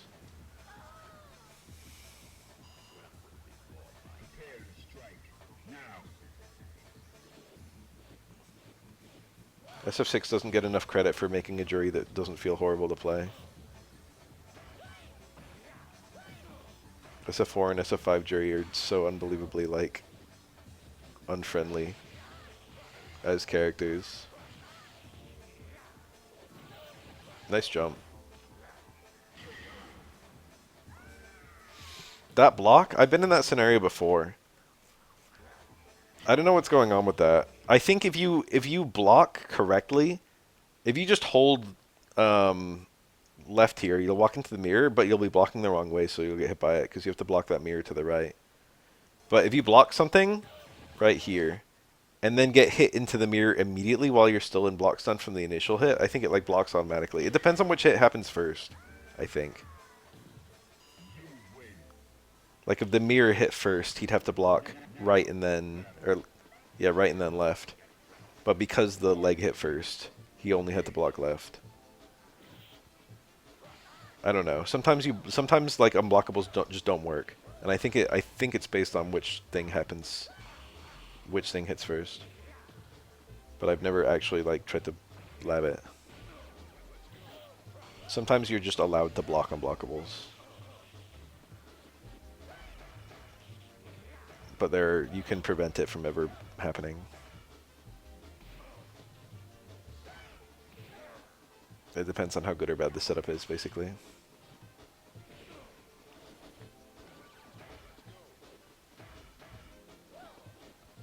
One of the versions of this game patched unblockables, and no one liked it. It's funny to think about that. You think the Chun-Li players would be like, yeah, just take away the unblockables from Urian. Don't miss them.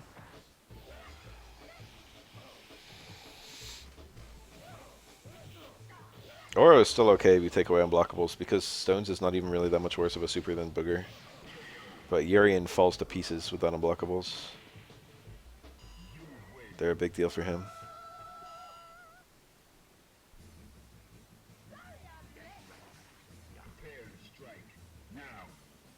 So taking out unblockables basically just removes Urian from the game.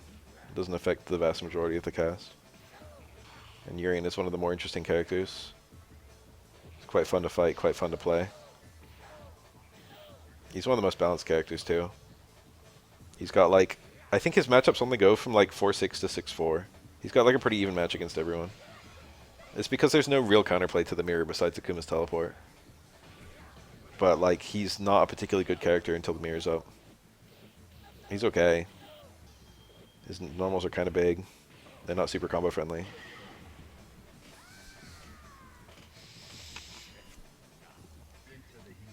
Damage is alright. He's got a lot of HP. It's kind of nice.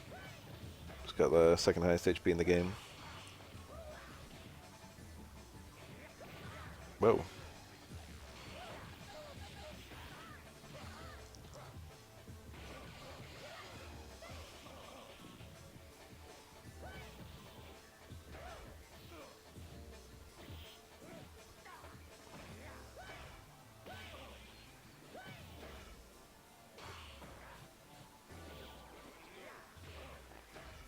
Do you think Urian is Arab or Hispanic? Probably neither.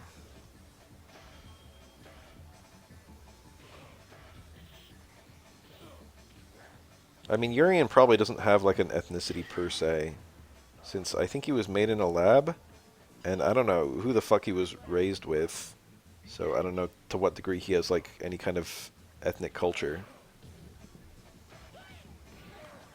Obviously he fights representing Mexico, but I think that's just because the base happens to be in Mexico. His appearance is obviously based on like a Greek athlete or whatever.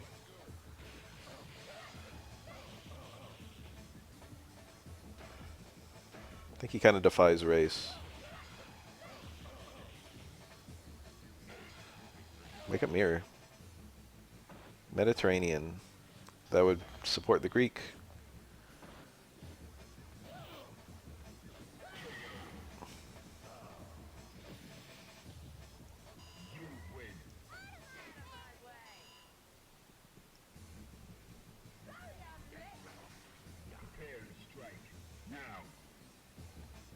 The stage is great, by the way. I always like the parallaxing in it.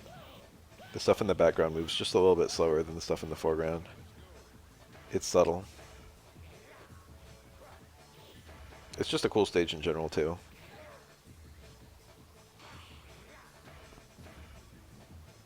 I think aesthetically, my favorite stage is actually probably Ryu's, the rooftop. That's quite fun. Fighting on a rooftop is fun. Wow. It's not a horrible mirror. What a sequence. Sometimes you activate a mirror because you kind of need to. Just to try and get something. And then how much you can get out of it is kind of, you know, what you've got to figure out there and then. Urian's an interesting character. Akuma is a really nice looking stage. Ibuki has a really nice looking stage. Elena's is a little hard on the eyes. I think it's not like unpleasant to look at, but I don't like how samey the colors are. You've got like, you know, like 2 colors.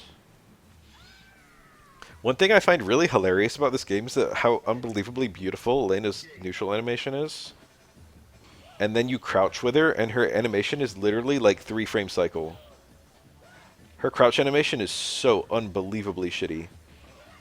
And it just really contrasts how good her standing animation is, visually. I don't think I've ever seen anyone discuss how bad Elena's crouch animation is.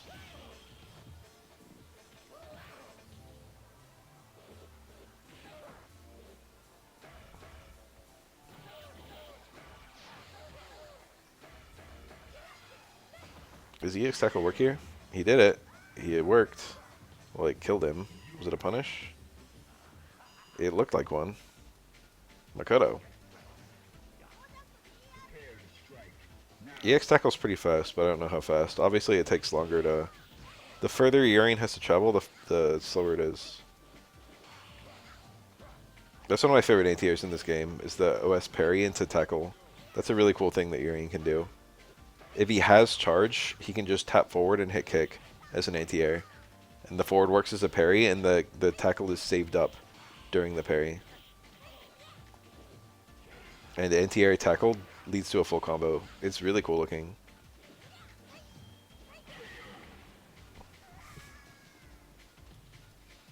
Parry, anti-air tackle, like anti-air, air juggle into EX tackle, stuff like that. The TC, it looked like it didn't even combo. It looked like he stood into it. It's Tanden Renki Makoto. I just realized. That's curious. Makoto's other two supers are really good. Tanden Renki is not horrible, but it's definitely worse than the other two. Wow, what a juggle. He traded with the EX dash punch and then juggled stay medium kick.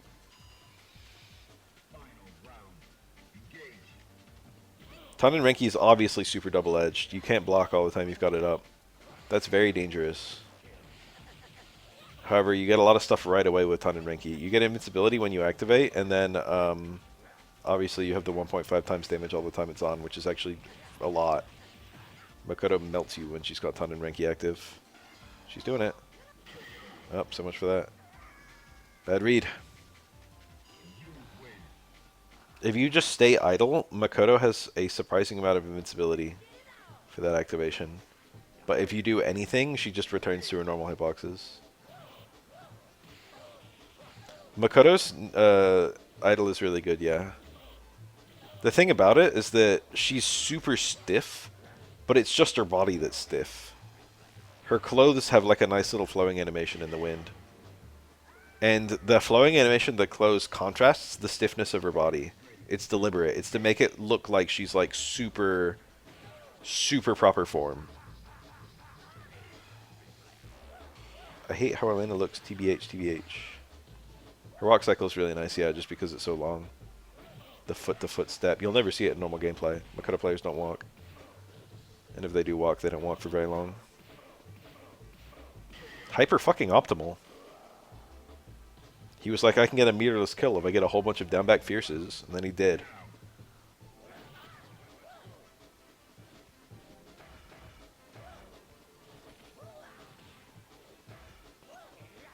How about Makoto's dizzy animation where her gi slips down and you can see part of her bra?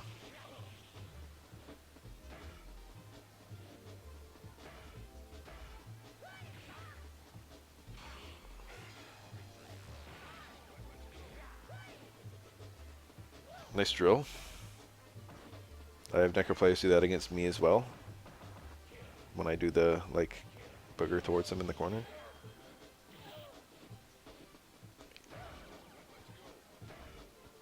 Necro's got to get out of this corner soon or he's cooked. I think he's cooked.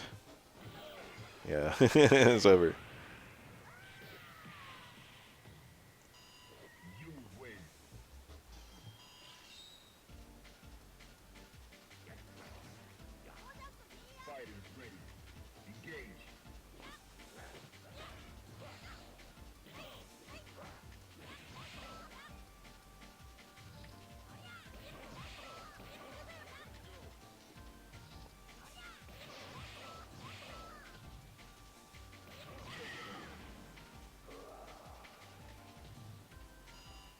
The animation of Hayate is quite good too.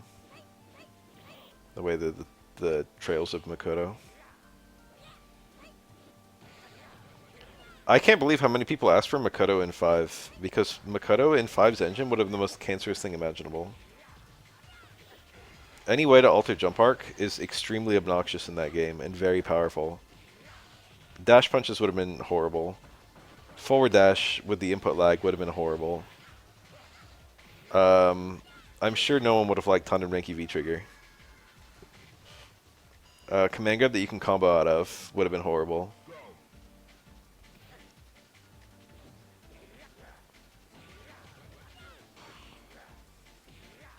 I love Makoto in this game. She can just dodge that. Yeah. It was actually better not to dodge it, but to parry it, I think. Actually, no, dodging it was probably better, because he could cancel it if it was parried.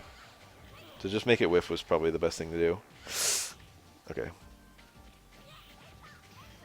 Alive? Roundhouse? That's a funny button. Makoto sways for that normal, and her push box moves. You can use it to dodge some attacks. I think she actually does step backward too. It's her Kara backward normal that she uses for her double Fukiage combos. But even if you let it play out, it steps even further backward. So you can use it to kind of shimmy grabs and stuff. Makoto's a pretty interesting character.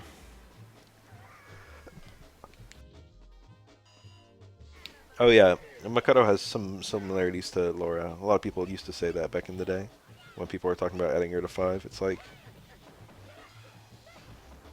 Laura kind of covers some of the same ground. Dash punch would have been very similar to Laura's light elbow. Some of the dashy stuff, I don't know.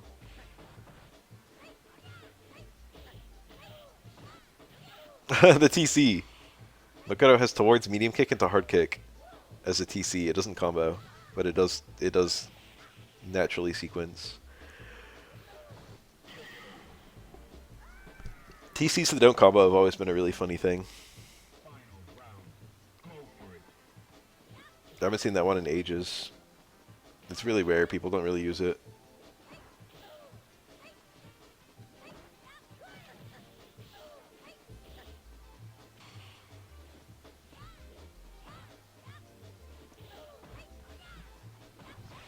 Oh, it's a punish. I can't help but root for a Fukiage. I mean, not a Fukiage. A Tandem Renki Makoto. Activate. Oh, he just got owned. Necro hadn't committed by that point, and then just chose to commit immediately. That's troublesome for Makoto to have to try and deal with. Alex.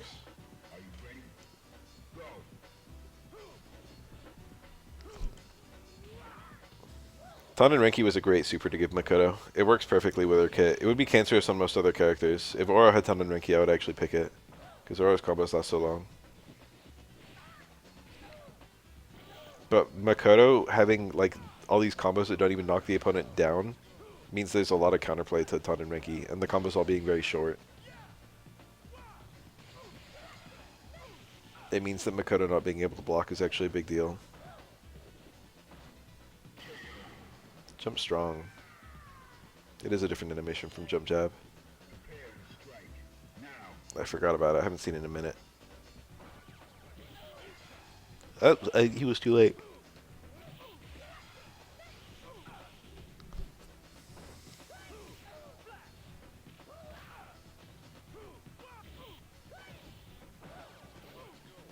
I think you can raw hit confirm close medium kick to super.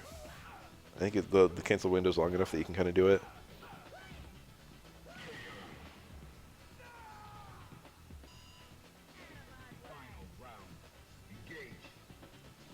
They switched the air normals too. I forgot about that. I remember the standing normals. That's a trippy thing. The jab and strong are swapped in 5.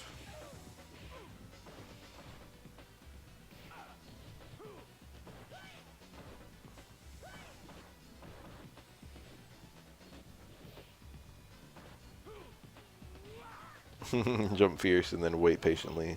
Use that as your reset. Oh, that caught him. The damage of SA2 is not horrible. It's not great, but it's not horrible. You usually land it in relatively unskilled contexts because, you know, it's Alex. He doesn't have combos.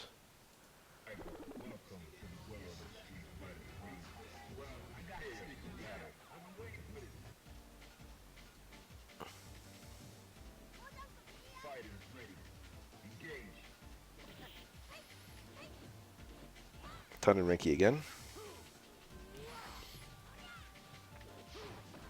Oh. Didn't get the punish on the whiff grab. Don't think he tried for that. I think he was just doing it. Don't quote me. I don't know what's going through his head. Ooh. Landed into it. The far fierce, but he meant to feint that, I think. I don't think he wanted to release it. I think he wanted far fierce into dash punch into feint.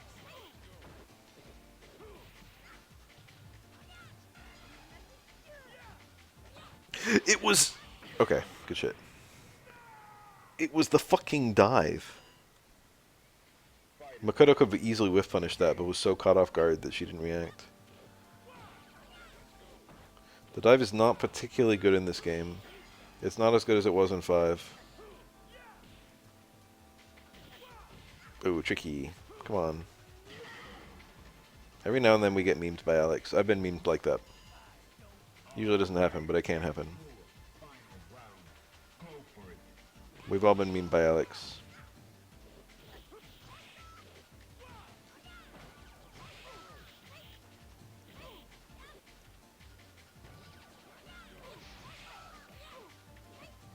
EX elbow was a lot more fun in 3 than 5, yeah. A really shaky reversal in a game where all the reversals are really shaky.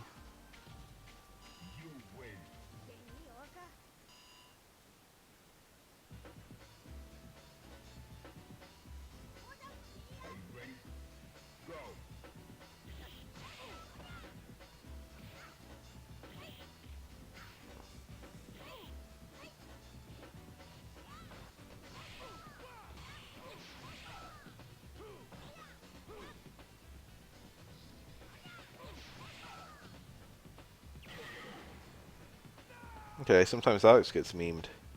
These characters kind of do the same thing, except Makoto does way more damage. And also moves way better.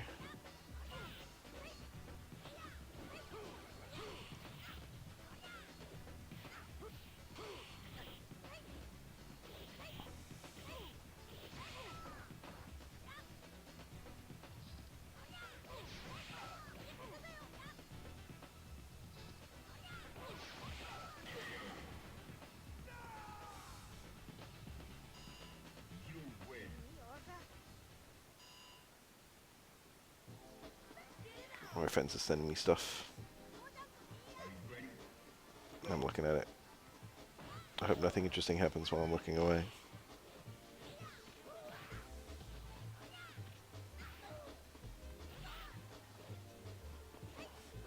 I got followed by Jordan. Yay. Yippee. Alex kind of plays like Honda, no? There's no hands equivalent. I guess Honda headbutt and Alex slash elbow could be compared, in a way.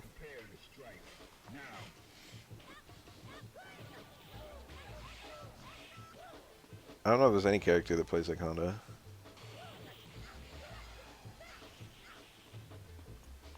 I like Honda a lot in 6 ever since they nerfed him.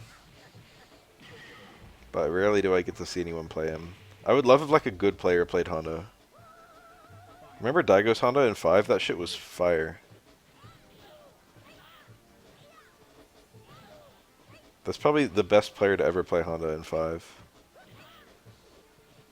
Daigo casually playing Honda and just applying his Daigo brain to Honda just immediately, almost immediately became like the best Honda had ever seen.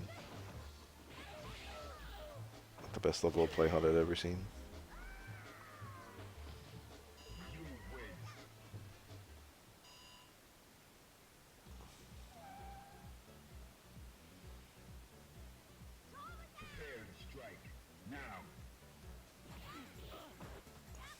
Honda got a lot of buffs too. They knew that Perfect Parry was gonna, you know, alter the way that he played as a character. Wow.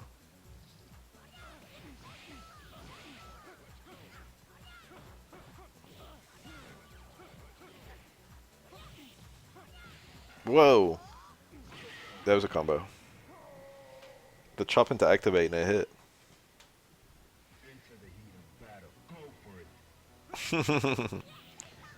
It's meant to show the wind of Dudley's car on Makoto's clothes. That's why they pop out from the same side.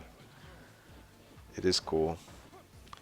There's a lot of custom intros in this game, and some of them I didn't really realize were custom intros for a while. Like, Ken has a custom intro with Akuma, where he just, like, Akuma just comes in and Ken says, like, oh, this should be interesting, or something like that in Japanese. And it's like, I never noticed that that's, like, a unique intro. I can't even think of a time that Ken and Akuma have interacted. Akuma's more of a, like a Ryu character.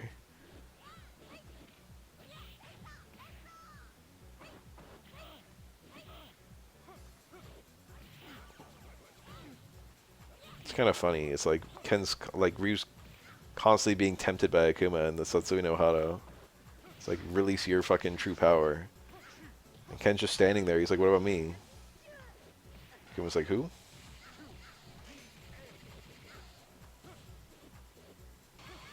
New phone, who dis? Etc. Oof. She would have been paying there for a while. She actually killed him if she parried that.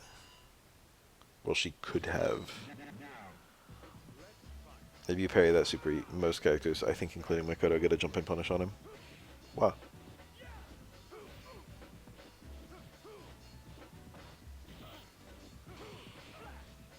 They could have done something with that, and it might have even been interesting. They, like, specify in Ultra Street Fighter 2, the fucking Switch game.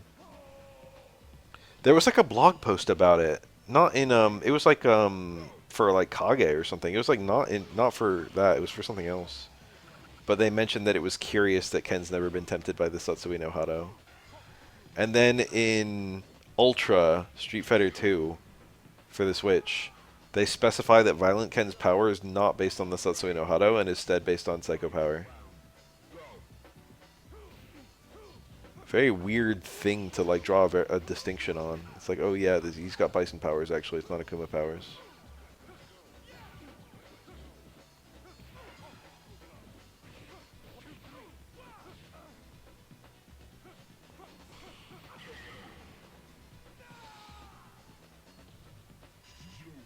I never actually played Ultra Street Fighter 2. I think Violent Ken is, like, top 3 in the game. I think they, like, tried to add characters and then all the characters were super busted. It's like Evil Ryu, Violent Ken, and Akuma, but as a regular playable character. And I think they're all, like, really, really good or something. I didn't play it. HD Remix did that. HD Remix tried to add Akuma as a regular playable character and, like, nerfed the shit out of him. But then he was still extremely broken, even after, like, a gazillion nerfs.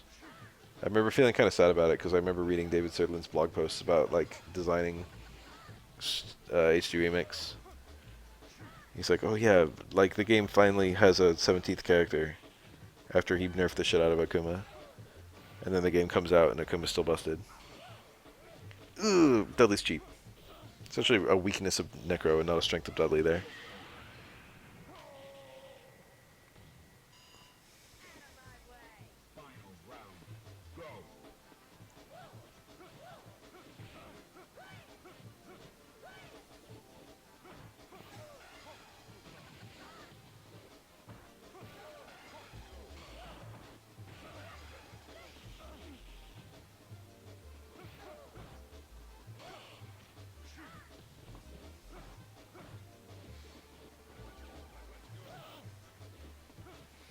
There were a lot of, like, fundamentally broken things about Akuma in HD Remix, about in ST, in SF2 in general, that are like you have to nerf like a gazillion things for Akuma to even be remotely fair. For example, there are whole characters who just don't have anything that's counterplay to his air fireball. Like, all the counterplay Zangief, for example, has to fireballs just doesn't work against one with that trajectory. You can't, like, lariat them, you can't, like, green hand them, etc., etc. Ooh, interesting punish.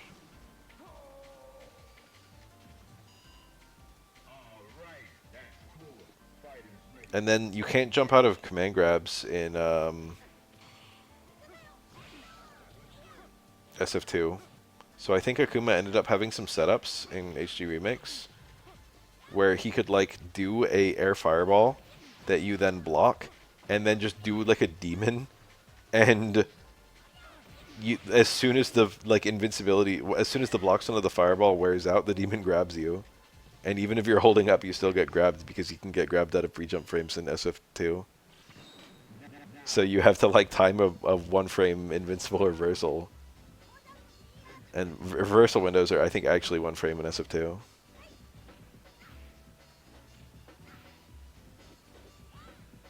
In order to get out of the fucking fireball into demon, air fireball into demon. What's kind of funny is the arcade version of Akuma doesn't even have demon. He actually didn't have a super until the Dreamcast port, I think.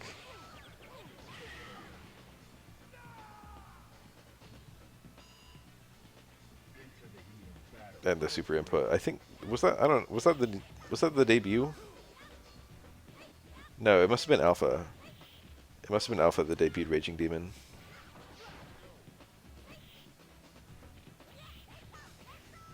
I don't know where Raging Demon originally came up. The input comes from Morrigan. I know that. It's her, like, Darkness Illusion or whatever they call it.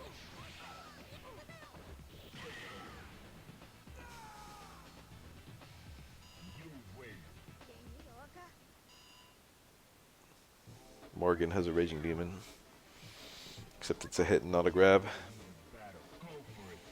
It's actually pretty interesting the way that Morrigan works as a character.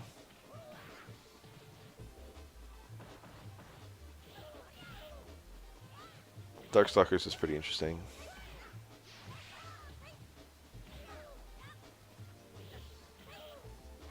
I mean, that's the animation debut. I was talking about the input debut.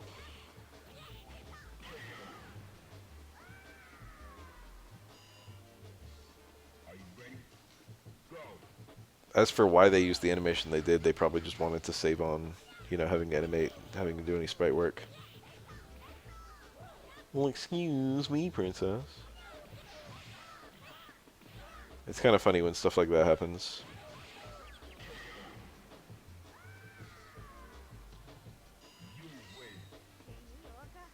Something becomes iconic because limitations.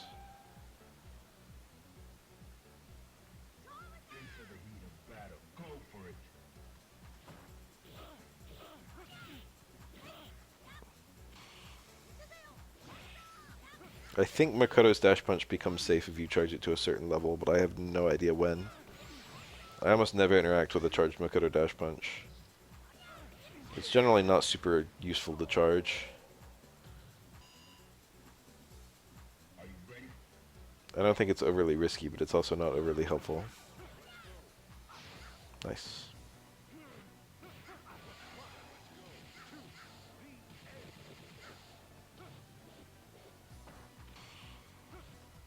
Just waits and tries to grab. It's probably the absolute safest thing Dudley can do. I like SA1 Dudley a lot. Dudley's combos are kind of cooler, and then the opponent's kind of play to a block Dudley super are quite fancy. Ooh, ooh, ooh. Oh, she's getting some damage from this. What's really funny is when Makoto got parried midair. Did you guys see it? She got parried doing jump medium kick, and she did jump light kick on the way down, but it didn't hit. But it's kind of funny. He did the get parried into do new air normal sequence.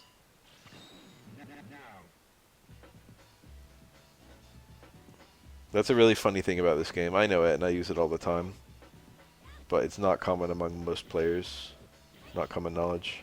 If you get parried, you're in recovery for a little bit. If you get parried as an air-to-air, you're in recovery for a little bit, and then you return to a forward jump state. And so you can actually do a new air action. You also regain your ability to block on landing. But only if the parry only if getting parried fully resolves. Nice jump.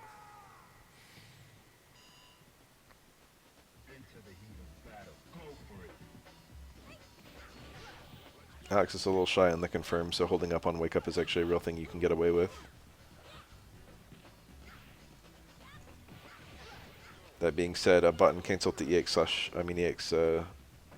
flash chop is safe, and there's a very decent chance Alex is going to do it. So even though he's not confirming it, doesn't mean you're safe from it. Wow, he could have punished that dash punch, but what he did instead was still worked. Oh, nice. Staying short so he wouldn't push Makoto out. Any other cancel she would have been too far away probably. That stomp was probably one of those scenarios where if Makoto blocked the other direction, she would have been alright. Did he really not have EX dash punch to kill? I think it was like right on the cusp of killing. I'm surprised he didn't do it. After the command grab, Stand Fierce EX dash punch, and then the juggle. It seemed very obvious.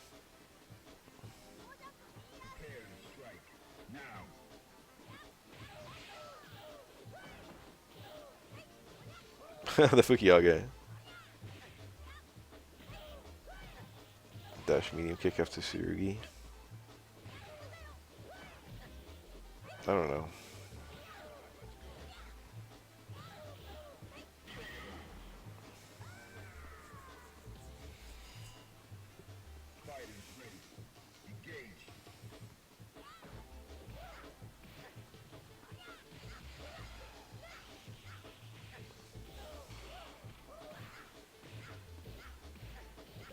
Fancy. And he's got full bar.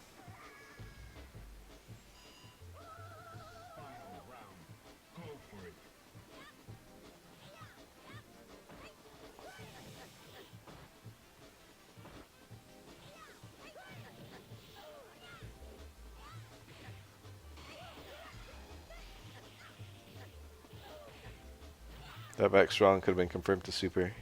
He didn't see it.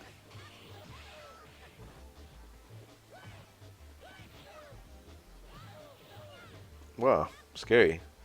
I'm sure Makoto is ready to cancel that chop into super as well. Oh, charge the dash punch a little bit.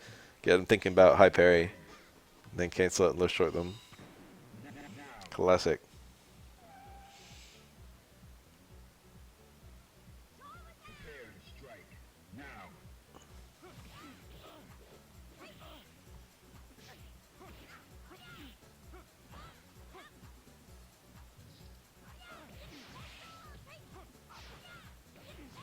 That was a punish.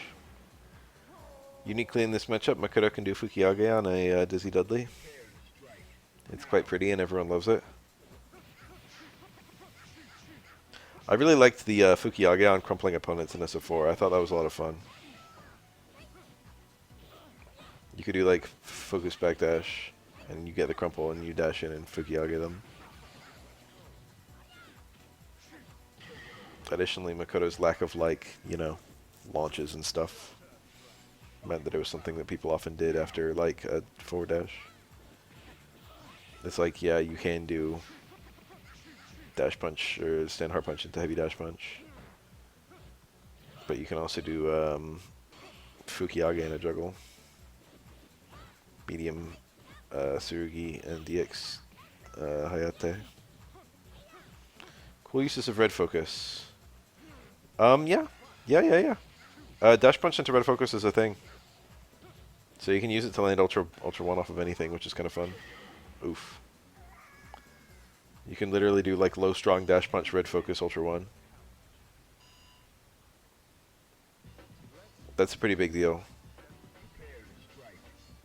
I would call that the main thing she gets out of it.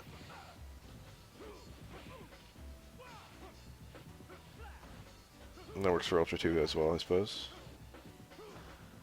And Ultra 2 is a little bit harder to find setups for, so, you know.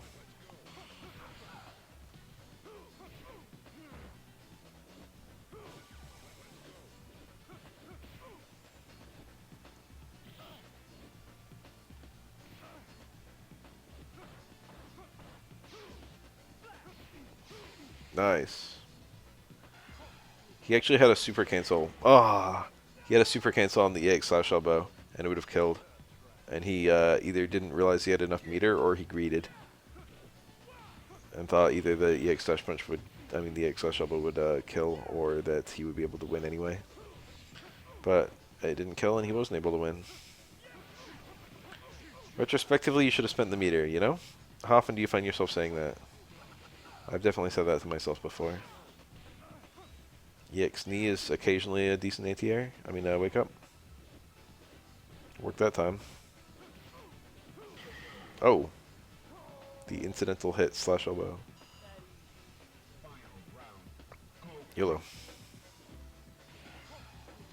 It's pretty good ATR as they go. It often loses a hit. Did there. Nice. Spec Fierce Meaty into immediate EX slash elbow. Common sequence. Whoa, the deep hit. He probably had a juggle there, but I don't think anything good. He probably got like one hit of slash elbow into nothing. Is this gonna fall out? He kills. I think it would have hit. I'm not sure. Fortunately, it killed, so we don't have to wonder. Alex SA2 is really frustrating. Probably the most frustrating super in the game. It's probably the worst super that people run. But Alex is in a position where he's got 3 bad supers, so people just run the best one. It's good enough. The fact that it has 2 bars is nice, because Alex EX is pretty good. And then, you know, you can just do, like, as a punish button into super, or like after a parry button into super.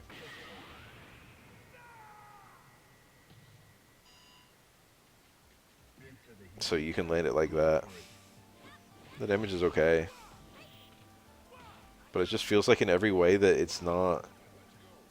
It feels like in every way that it could be bad, it's bad. Like, look at he just threw Makoto out of the corner. That was heavy power bomb. It's kind of funny. You don't see that very often. I think that most people use the light one. Just for the extra reach. There, heavy was needed to kill. Whoa! Probably a punish.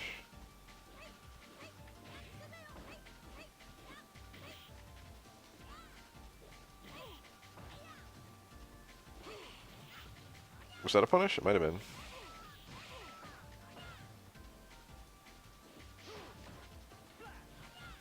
This is grim. That was a stand short. I think he was going to cancel to the regular chop and then cancel the super. But Alex hit him out of the chop.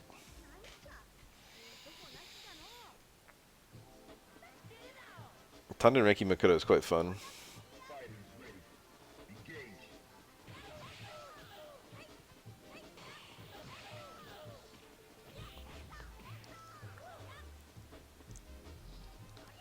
Bro's cooked. Look at the screen position. Look at these HP bars. It's over. Oh, it's actually over now. I think Necro could have had twice as much HP and he would have still lost that round.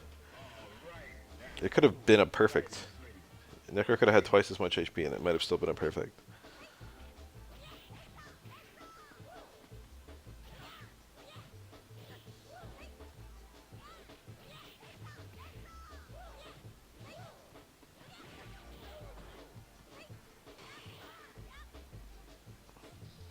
I would EX Dash Punch here. He did. Towards Fierce. Oh, this is brutal. Low short and universal overhead are such threats. And of course Makoto has decent counter pokes as they go. And particularly that one, low forward. Even to this day, I occasionally get some random comment of someone complaining that I use terms like low forward or stand strong or stuff like that. It's like, leave me alone. I'm using the names of the buttons that were right there on the fucking arcade machine.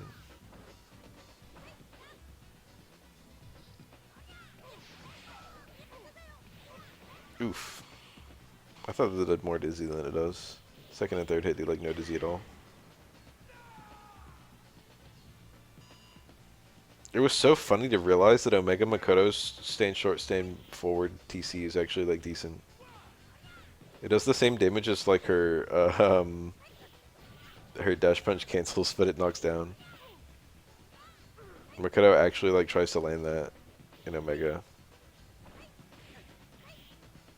Omega Makoto is probably the most interesting Makoto's ever been.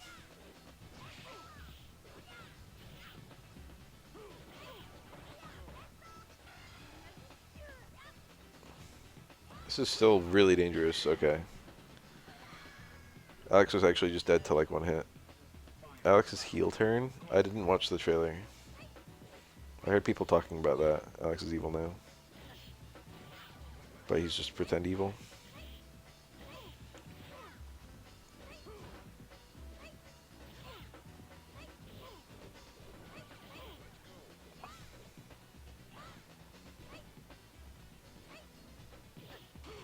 I don't know if Alex had fans. I mean, he has real life fans, but I don't know if he had fans in universe.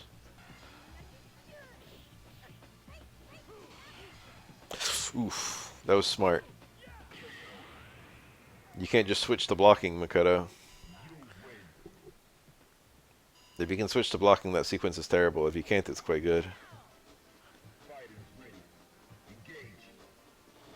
Do a live trailer reaction.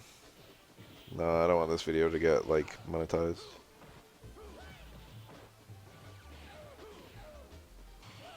Even though it's obviously fair use.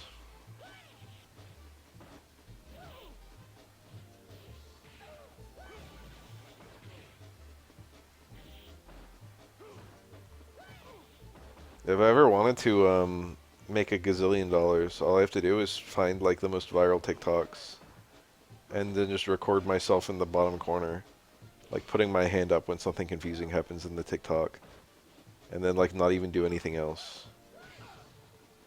Just take someone else's viral content and just chuck yourself in the corner of it and call it commentary.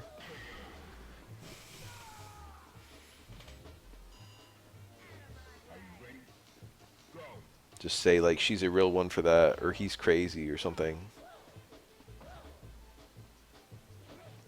Wow, these two are dumb or something.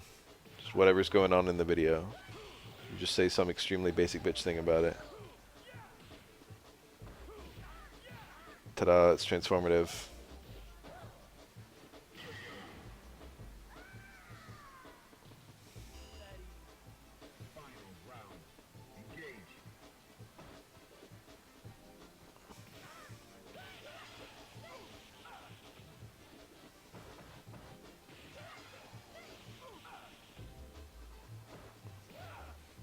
I eat lunch in the cafeteria at my workplace. And there's a guy there every single day who all he does is, during his lunch, is watch TikToks or whatever they are from like the same uploader where it's just something crazy, something funny happening, and then a dubbed in like person like doing a wheezing laugh. And I just watch this guy watch these videos and I'm just like, what is this? It's just so funny that that's how they're fed to him, you know? He could just find the funny videos, but he just watches this one particular thing that just shows funny videos to him and he doesn't even know what they're going to be. And then there's just like, you know, someone who laughs to indicate what's supposed to be funny. Yeah, it's like that guy laughing. It's like that exact soundbite after every single thing. This guy also, while he's doing this, gets constant notifications, and he doesn't keep his phone silent for his notifications. Like, even when I have my phone's volume on, it just vibrates when I get like a text message or something. Or like a Discord ping. And I get plenty of those. But this guy, he has like a sound play whenever he gets like any kind of ping. And it's a freaking cock-a-doodle-doo. So probably like 20 times every lunch break, I just hear like a from this guy's phone, and it's like kind of loud for me, and I'm sitting on the other end of the fucking empty-ish lunchroom, and it must be like really loud for him.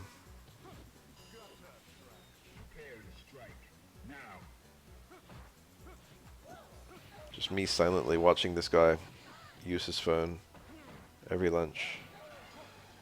Judging quietly. He's old. He's not like old. I would say he's probably in his upper 50s.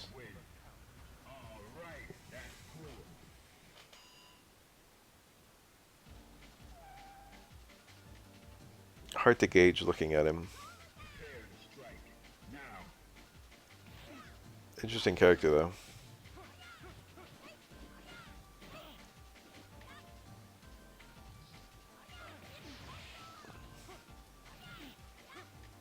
He probably has a wife and 6 kids.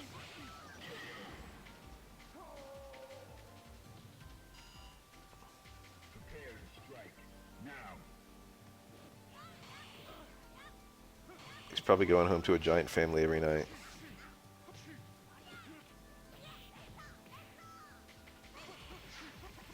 I'm just sitting here judging him.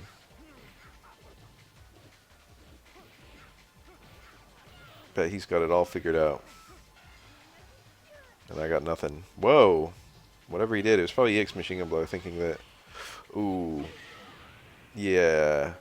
The thing about Tandenreki Makoto is a lot of players have the same inclinations to do the same kinds of things. Because they don't think much about Tandenreki. And obviously the Tandenreki Makoto thinks about Tandenreki. So he is able to anticipate what people don't realize are very obvious things. Retrospectively, of course, reversal EXTP is very obvious. I love my job.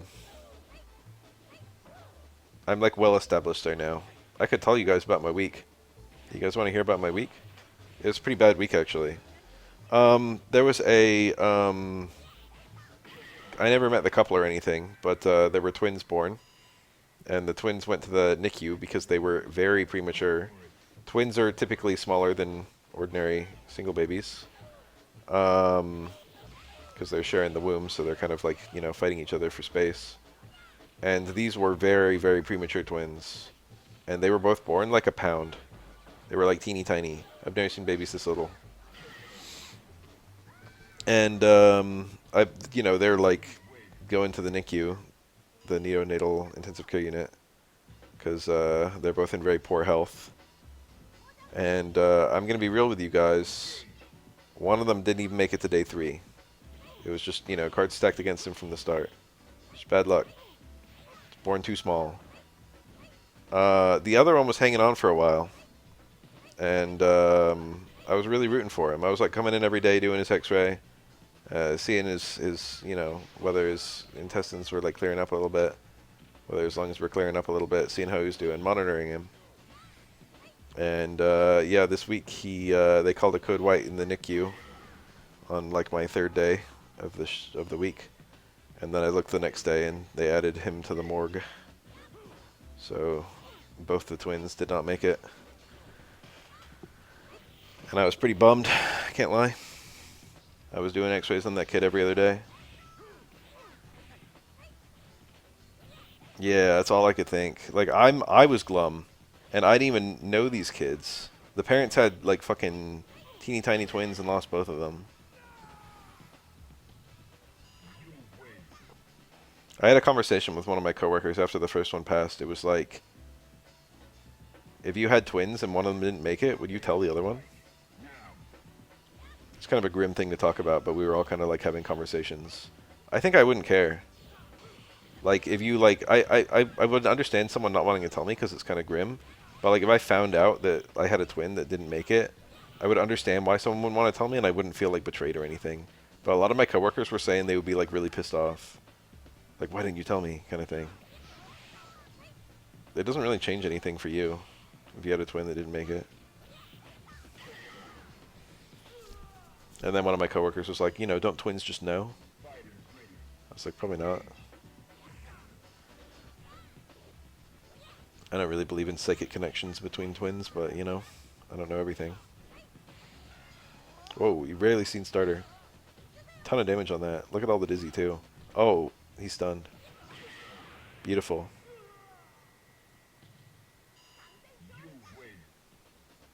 Could have been a Brandon.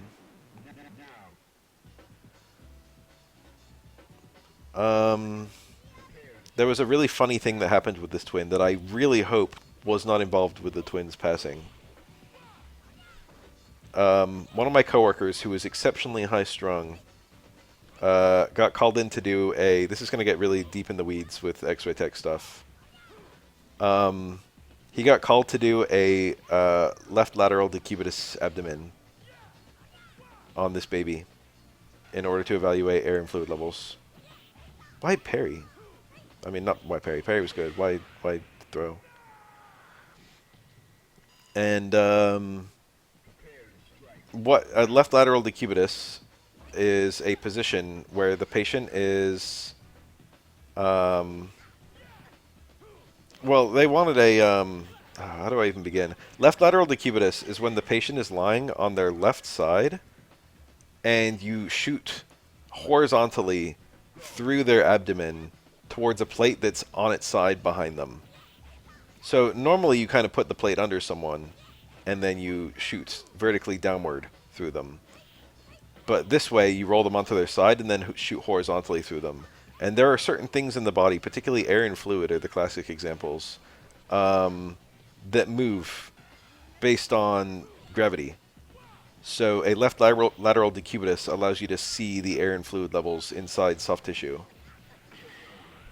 in a way that's not obvious if they're upright. So you usually do an upright one and a left lateral decubitus one. So a left lateral decubitus is a position, and then the projection is an AP view. So you're looking antero, posterior. You're looking through the front of the body towards the back. Okay? This is the deep in the weeds part of the thing. This is important to the problem that happened. That's what the doctor ordered. And this is a distinction that's already a little, it's just usually the left. I think for some cases it matters that it's the left. Like for a chest x-ray, you want the heart's closer to the left side, so you want the heart closer to the plate so there's less magnification. I think there is a reason for an abdomen to be on the left side as well. It probably has something to do with the liver, but I don't actually know. I learned at some point. But it's almost always done on the left side. He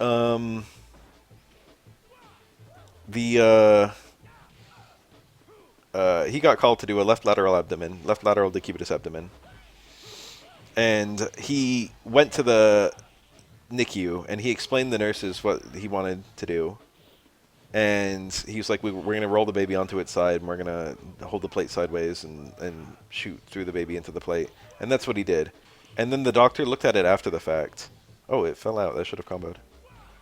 And said, that's an AP view, is what the doctor said. And my coworker he's very high strung. He got super fucking pissed. He's like, I'm an x-ray tech. I know what I'm doing. This is a left lateral decubitus. It looks like an AP view, but the gravity is different. Gravity is, what we rotate the picture, but like the actual picture was sideways originally. And the air and gravity levels are going to be different, whatever. In the way is a complex thing in x-ray because you're going all the way through the person. So, it'll be in the way regardless of which direction you go. The only thing that changes when you're going from one side to the other or the other side to the one is that things further away from the x-ray plate are bigger because of, they're closer. If something's further, it's like, imagine the x-ray tube is a flashlight. It shoots light, and imagine you're casting a shadow on the wall. The closer you are to the flashlight and the further you are from the wall, the bigger a shadow you're going to cast. So things that are further away from the wall look bigger. It's basically the very Cliff Notes explanation. So you want things to be as close to the x-ray, or as close to the plate as possible.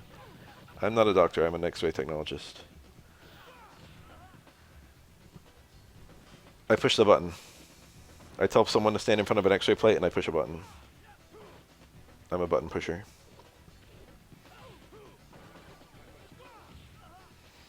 Anyway, he got into a fight with the doctor.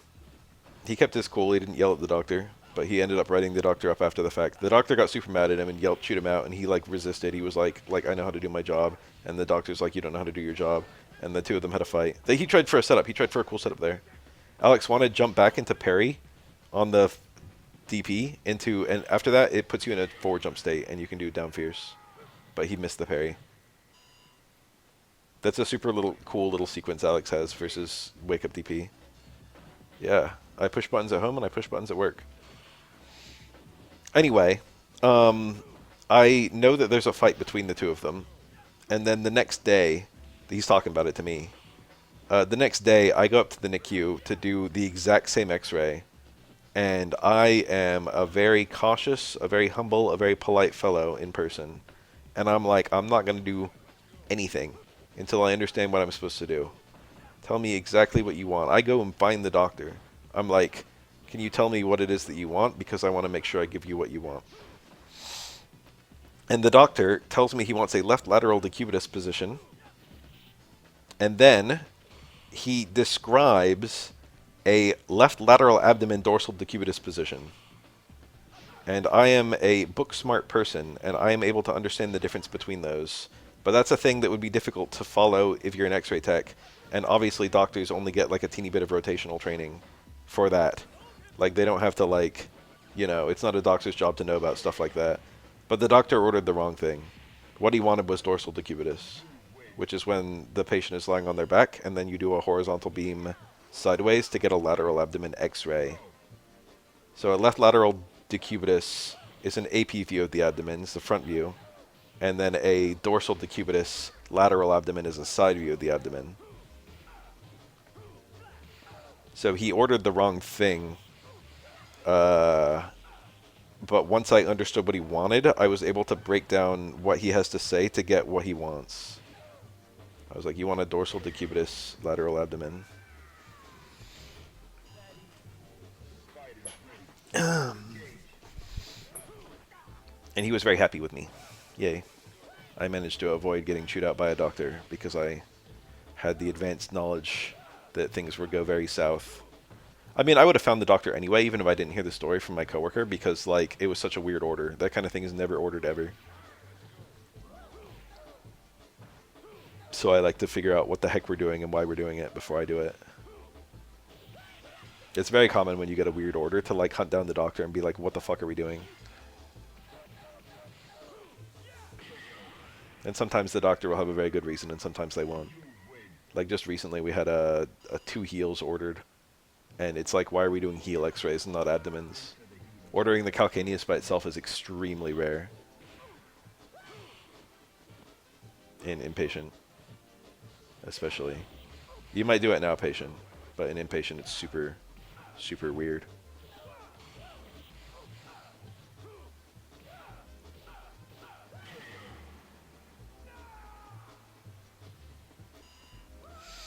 Anyway, the baby originally got rolled onto its side.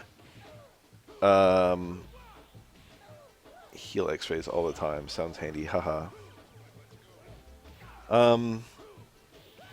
And it was a baby that was not able to tolerate very much movement. So that probably wasn't great. The Dembeck Fierce. Whoa. And when I went to x-ray the baby, a day later, the entire baby's body was, like, blue and green. And I was like, that can't be good. And then the next day, the baby passed away. I think babies should not turn blue or green. It just didn't look healthy. Didn't look like a healthy baby.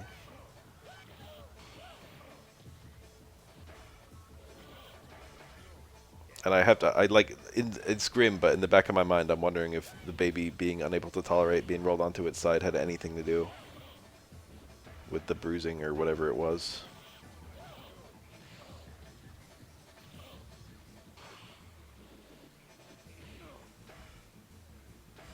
Anyway, that's one of the bad things that happened to me this week is that both twins passed.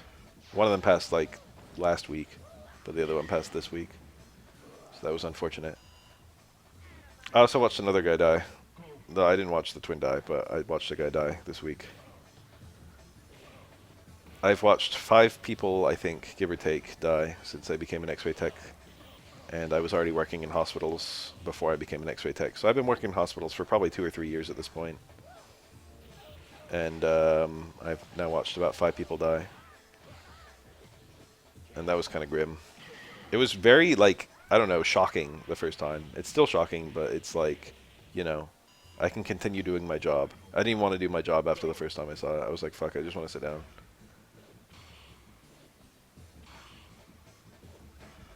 This guy, they called for an emergency. They hadn't put in an order yet, but they were just like, can you just stand by with the x-ray tube? And I was like, okay. And then I went over there, and they're already doing chest compressions when I show up, which is bad. Chest compressions are kind of a last resort thing in a hospital setting.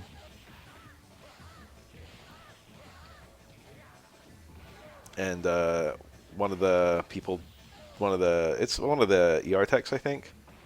Ooh, bad position. He manages to hang on. This is still horrible for Necro.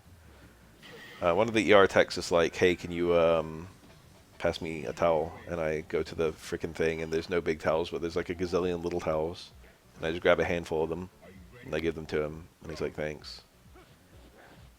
And then one of the other ER techs goes to find like a full-size towel while he's using the gazillion little ones. You use what you have, and then you know, whenever there's like an emergency like that, there's like 20 people in the room, so like the division of labor is very clear, generally speaking. There's certain tasks where it's like, you know, you got to figure out who's doing what, and that's dictated by the like doctor who's trying to save the life. And then there's certain tasks that's just like, you know, if you're not doing anything, like, do it, kind of thing. So, you know, they asked the random X-ray tech, hey, give me towels. And I'm like, okay. And then someone else was like, I better get better towels just in case. And so he did that. Anyway, about 2 minutes after I showed up, about 1 minute after I showed up, they asked for towels. And then probably about 3 minutes after I showed up, they called time of death. Guy was in his 50s. I never found out what was happening to him. I never really got a good look at him. I was watching when they were doing the chest compressions, but, you know, I was on the feet side of him. So I wasn't really able to see that much. He was lying supine, flat, so it's not like I could see his face or anything. And there were like 20 people in the room, so like I'm not trying to... I'm a relatively unimportant part of emergency responding. So I usually just kind of hang in the back until they ask for me specifically. I think I've talked about that before, but it's a really funny thing because it always plays out the same way. I show up, and a bunch of people kind of look at me and kind of, oh, X-ray's here, and they don't even think about it. And then after, like, I just sit there for like 10 minutes, you know, just chilling. And then, like, the doctor or whoever's there will be like, okay, we're ready for X-ray. Where's X-ray? And I'll be like, hi. And then I just wander in with my plate that I've been holding for the last 10 minutes, and I slide it underneath the patient, usually with help from the other people there. And every single person files out of the room, and I'm crossing my fingers and praying that it's a good X-ray, because it's really hilarious when you've got 20 people watching you do an X-ray and you do a bad one. It's embarrassing. But, you know, it's not a huge deal if you do a bad one. You just move the plate and do another. I've definitely had that happen. It's very satisfying when you get a good one, though. And the doctor immediately looks over your shoulder. It's like, very interesting. And then they say you can go.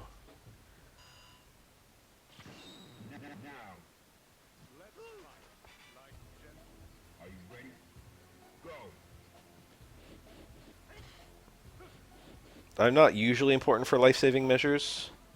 I am important for diagnosis. One way that I am important for life-saving measures is that if they put in an ET tube, they have to make sure it's in the right place, endotracheal tube.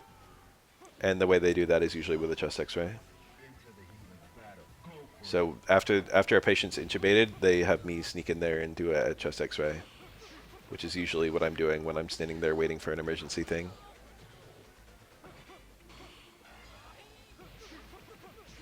Basically, they put a tube into the patient's trachea,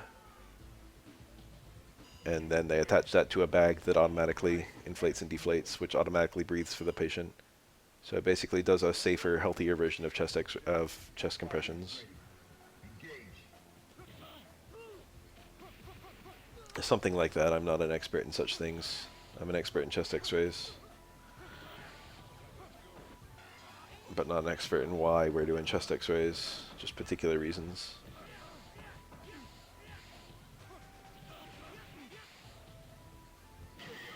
Jump back medium kick. Cool option. Every now and then, patients will be like, why are we doing this? And I have to give an answer. And sometimes I'll have a good answer, and sometimes I won't. Like, I had a patient just the other day who had hematuria, which is when you have a whole bunch of blood in your urine. And I'm like, you know, how are you doing today? What are we doing? Why are you here?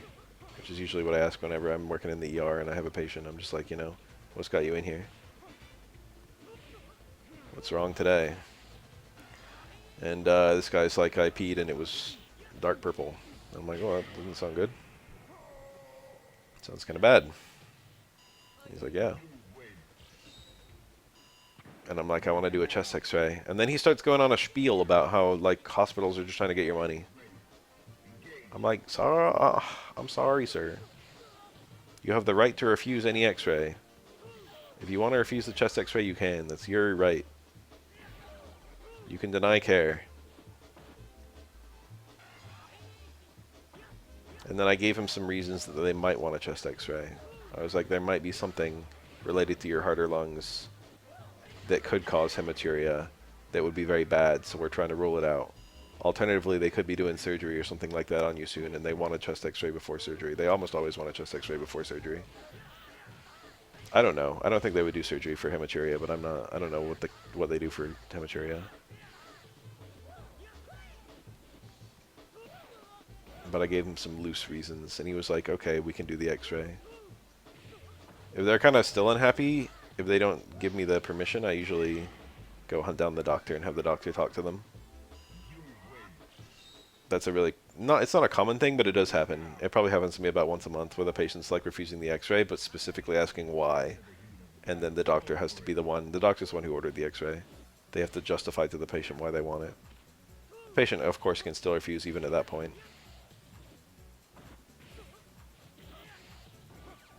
And that's its own little thing. We call that, you know, against medical advice. If a doctor tells you to do something and you don't do it, there's like, you know, liability tied to that, but the liability's off the doctor, basically. It's like, well, we told you to do this, so if you didn't do it and then you die because you didn't do it, it's not our fault.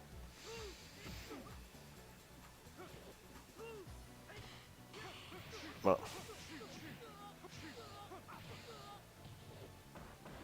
But I am not a doctor. It's a really big thing in x-ray that you cannot give medical advice. You cannot diagnose. It's very common. I'll do an x-ray. It probably happens once a day. And someone will be like, is it broken? Or, you know, something like that. What do you see? What's going on in my lungs? And I will just have to tell them all casually, I cannot diagnose. I never went to med school. A doctor worked for 12 years to interpret the x-ray that I just shot, and I worked for 2 years starting how to shoot it.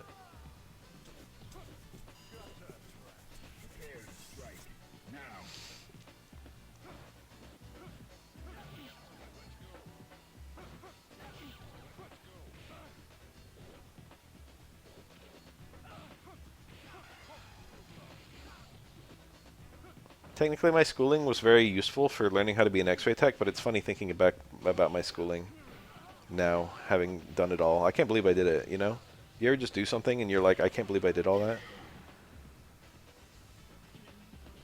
That was an ordeal. It's an ordeal that's now over. I didn't hate it. I certainly didn't like it, but that wasn't my school's fault. It was the second training location I went to. It was absolutely horrible. And it was just because everyone there was very dysfunctional. And I'm an easygoing person. I'm quite easy to work with. So if you struggle to work with me, like, we got a problem. Some place must be pretty bad if I'm not comfortable there.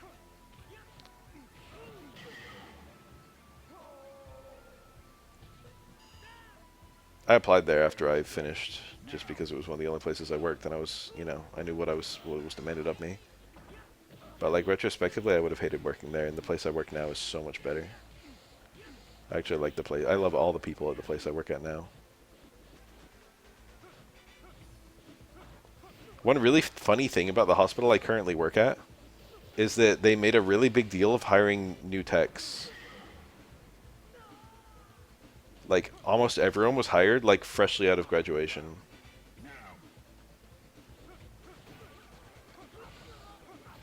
And because of that, almost everyone is extremely humble.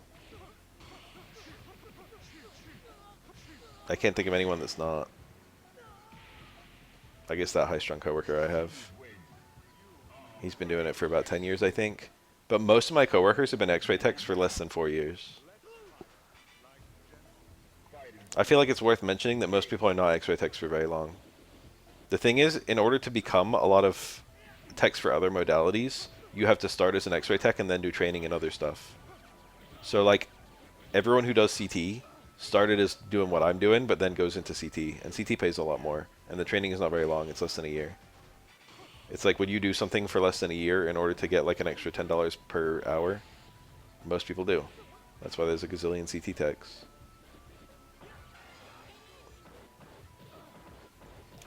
Interpreting CTs is very complicated, but what you're actually doing with the patient is kind of easier, generally. It depends.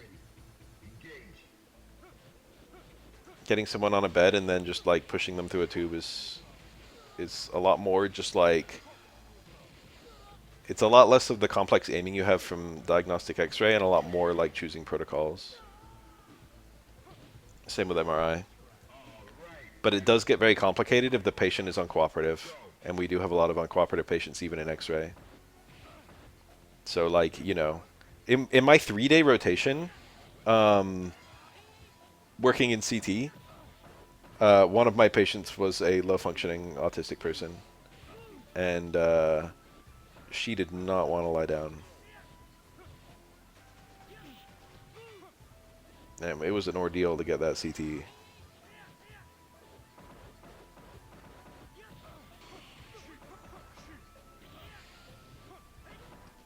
It made me not want to do CT, but it's not like, you know, those. I still get patients like that for X-ray, and it's just as annoying.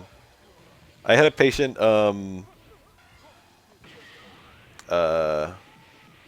I wrote down what they put in her chart because I thought it was funny. I'll just pull it up. I had a patient for it was like a 98-year-old or something, and she came in and they ordered a bilateral hips for her, or like it was a right hip, it's just a right hip, because she had a witnessed fall in a nursing home. And I'm like, okay, that's already a pain in the ass. Like a hip X-ray is very painful. You usually have to get the plate underneath the person's hips, and if they have a broken hip, that's gonna hurt. Just straight up, that's gonna hurt. And alternatively, you can move them onto an X-ray table, and moving a person with a broken hip is also going to hurt them. I do a lot of X-rays that do not hurt the patient, but it is gonna hurt them if I'm doing a hip X-ray usually. So it's a really unpleasant one, even on a person where you can explain to them that it's gonna hurt. But this is a person who I couldn't explain it was gonna hurt. And I was as gentle as I could have possibly been. I waited till she got painkillers, I think. I got the, we had 2 people lifting her, one on each side, lifting the sheet that she's on in order to get the plate underneath her. Oh, but some highlights from her chart. During her assessment for her, it was mental health assessment. It was like over the past 2 weeks, if you had felt down, depressed, hopeless, whatever. Patient unable to answer due to mental status. It was like that for every single answer. I was like, uh-oh.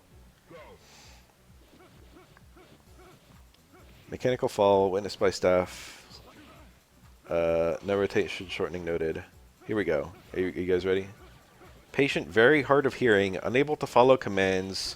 Patient intermittently screams, which is baseline per BLS. I was like, shit. This is going to be a bad one. We got like a patient who is like very old, very confused, doesn't know why she's here, in a lot of pain, broken hip.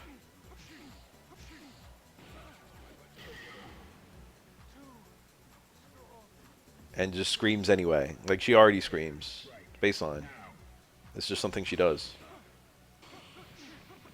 It ended up not being a very hard x-ray, ironically. But they ordered the hip, and then they ordered ribs, and they ordered a knee. They ordered 3 separate x-rays for, like, you know, pain she was having based on the fall. And all of those are annoying x-rays to do on a healthy person.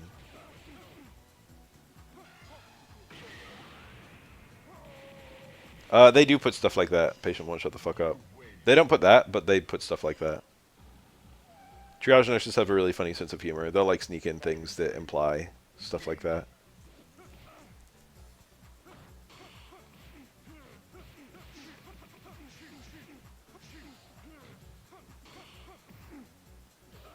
Ooh, I forgot about this one. I had a patient yesterday who, she was a 20-something-year-old woman, and she came in with like 6 police officers restrained on all 4 limbs, butt naked.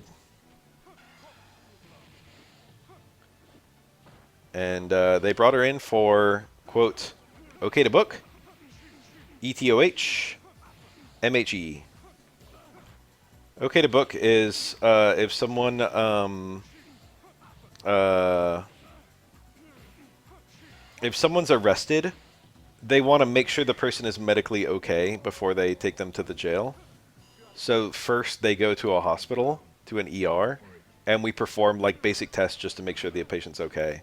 I have these patients pretty regularly. It'll be like a kid in handcuffs or something like that. It'd be like, oh, like, you know, when the officer tackled me, like I landed on my wrist and it's really hurting. And then I'll do like a wrist series and I'll see like a broken wrist or something like that. Or sometimes it'll be okay. Just depends. Probably about broken as often as it's fine.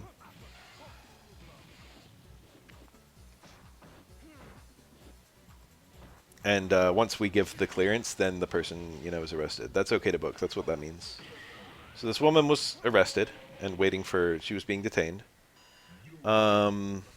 And then ETOH is, you know, ethyl alcohol or whatever. It's just it means she was drunk. Or I think they use it even if they don't know what they're intoxicated by. So it can also just be drugs, but it's usually drunk.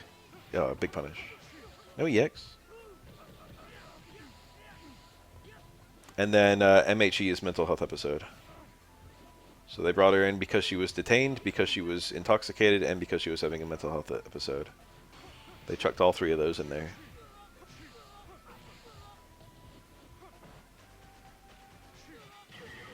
That did a lot of damage. Twins have no HP. I snuck by her room and took a little look at her. She didn't need any x-rays. And she looked a little crazy. She wasn't naked by that point, of course. I do see naked people pretty frequently at my job. It's not really a, you know, it's not really an interesting thing. When you work in a hospital, you see naked people. I don't really think anything of it anymore. The first times I was like, wow, that person's naked. No, it's just like, yeah.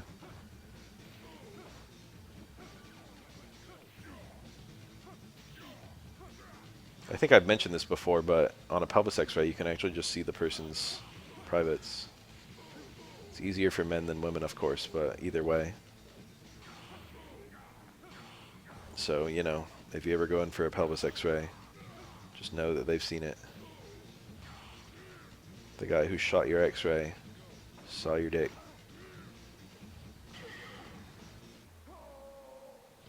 And there's a little joke about that. I don't want to scare you guys. I don't want to be insensitive.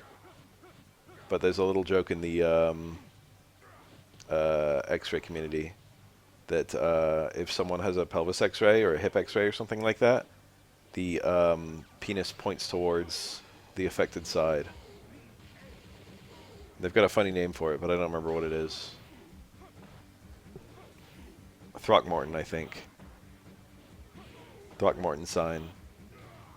So, like, if someone has a broken right hip, and then you do a pelvis x-ray, and the penis is pointing to the right, and it's their broken right hip, you would call that a positive Throckmorton. It's just a joke. It's not like a real thing. But every now and then my coworkers will reference it. They'll be like, oh yeah, positive Throckmorton. Negative Throckmorton.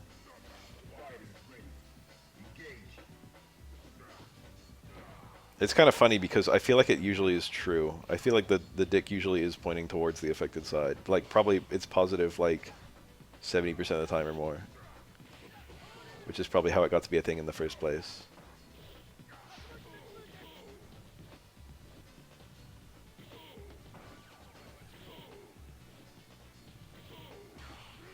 That medium DP that hit only once was a crime, by the way. I feel like I'm telling you guys too much. I shouldn't have told you guys about Throckmorton. I think stuff like that scares people away from hospital settings.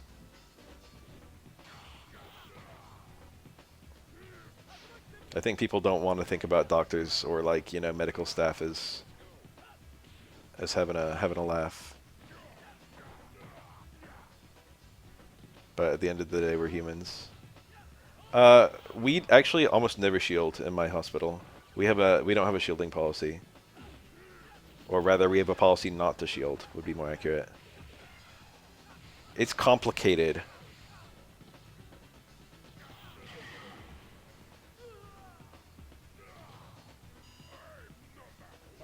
Basically, when you shoot an X-ray at something, the some of the X-rays pass right through and hit the plate, and then other ones hit your body parts and get bounced in random directions. You can ask for a cup and you get one, but we don't give them unless people ask for them. And if you're getting a pelvis X-ray, you're not getting a cup because it's going to get in the way of our shot. If you're getting like an abdomen or a pelvis, like, it's just unfortunate that it's just we need to give you radiation in your gonads in order to get a good shot. Or if you're a woman, it's a L spine, you know, as well. It's just we're gonna fry your ovaries. Sorry. Anyway, when you're wearing a lead shield, it's a lot more dense, and because of that, a lot more of the X-rays are stopped. And when X-rays are stopped, they're not truly stopped usually. They bounce in a random direction. So a greater number of X-rays bounce in random directions when you're shielding, compared to if you don't shield and they just all go through. And bouncing in random directions is bad because different parts of your body are more or less sensitive to X-rays. So, you know, if you're doing like a chest X-ray and you shield underneath the patient's hips, you're probably not going to get that much X-ray normally if you don't shield into the thyroid or something like that, the corneas, I don't know, fuck. But if you shield, it's going in random directions, and maybe some of it's going to go to the corneas or to the fucking thyroid or something, I don't know. I think a really big part of it is the X-rays are way weaker than they used to be. If you guys didn't know that, that's not common knowledge. In like the 90s, X-rays were about 20 times as strong as they are now. And the really big difference is computers. Nowadays, we shoot a really underpenetrated shot that is like not even remotely readable by a human, and the computer will enhance it automatically. It'll like buff out the contrast and all that, and it'll become a diagnostic image, and it's very effective. It's not like we're like missing out on diagnoses because of this. It's just that computers are much better at it can take a super low penetration image and make it legible to people. And because of that, because of the improvements in computer photo development, we can use way less penetrating power and still get useful shots. And because of that, we're using really weak X-rays compared to even stuff that we were using pretty recently. The example I like to use is the 90s. X-rays that we used to shoot in the 90s are about 20 times as strong as what we shoot now.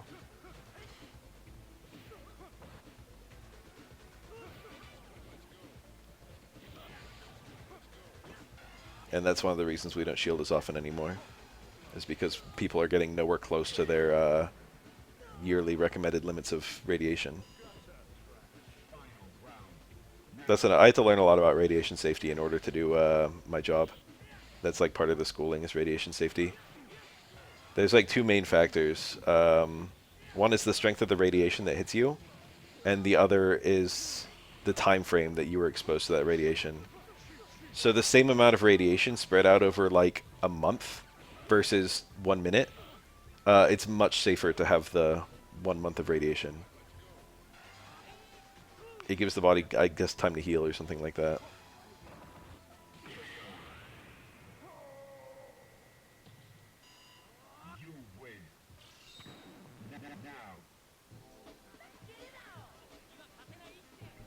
So we usually work towards a yearly limit of radiation dosage.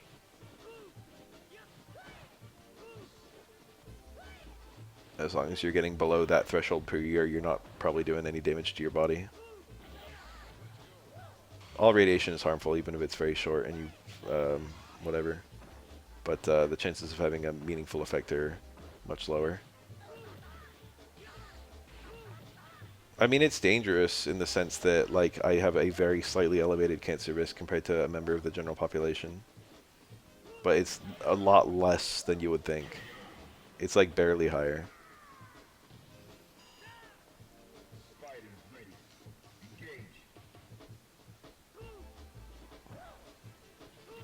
What's really funny about it too is that a lot of the people who are really nervous about it, I find, are really old people. It's like this is gonna take a long time to like manifest. Like if you're getting extra radiation, that could you know, that could turn into a cancer in 30 years time or something like that. But if you're 80 years old, why do you care?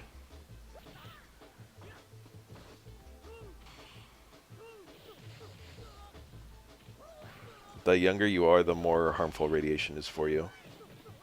Or the more likely it'll affect you eventually, would be more accurate. Additionally, cells reproduce faster when you're younger, which is also why cancer spreads faster on younger people than older people. If you get cancer in like your 90s, it's going to take forever to spread compared to like your 20s or whatever.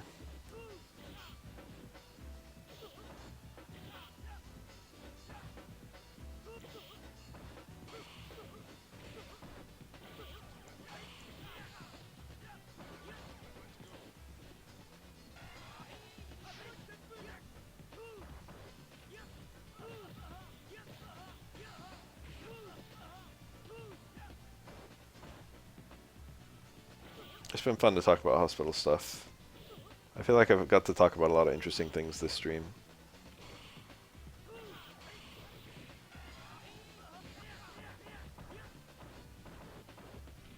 But to who?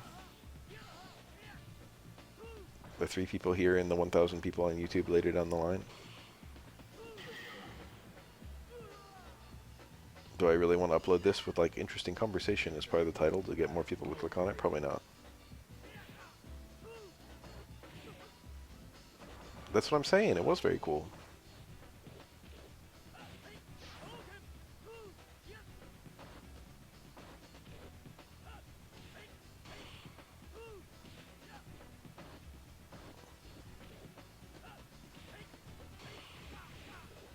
The low strong, low strong.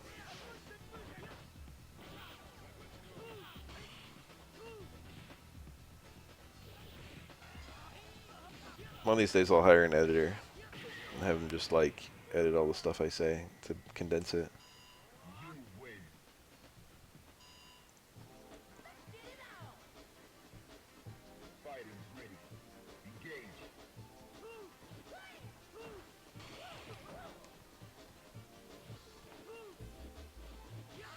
And I'll be like Carl Sagan, the YouTuber, not the Carl Sagan, the guy.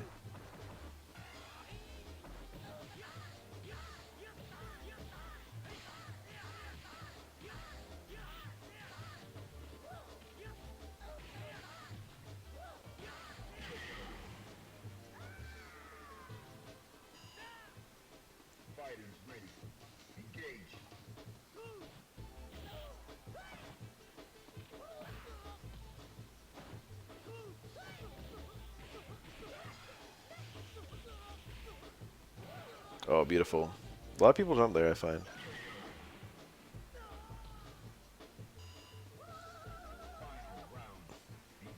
Back fierce is one of the things that Necro does there, along with throw or low short light spin hook. Or the laid back strong perhaps. That's pretty much it. Those are the main things he does. Wait patiently. Necro players wait every now and then.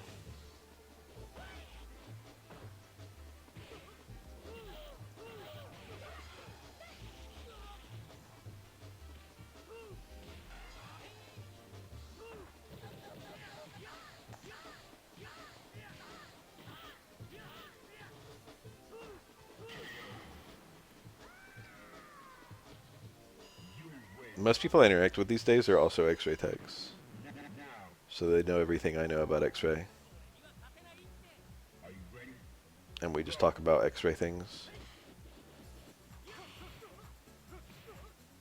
Rarely do I kind of talk about X-ray things to non-X-ray people, so it's kind of fun explaining it, backing up.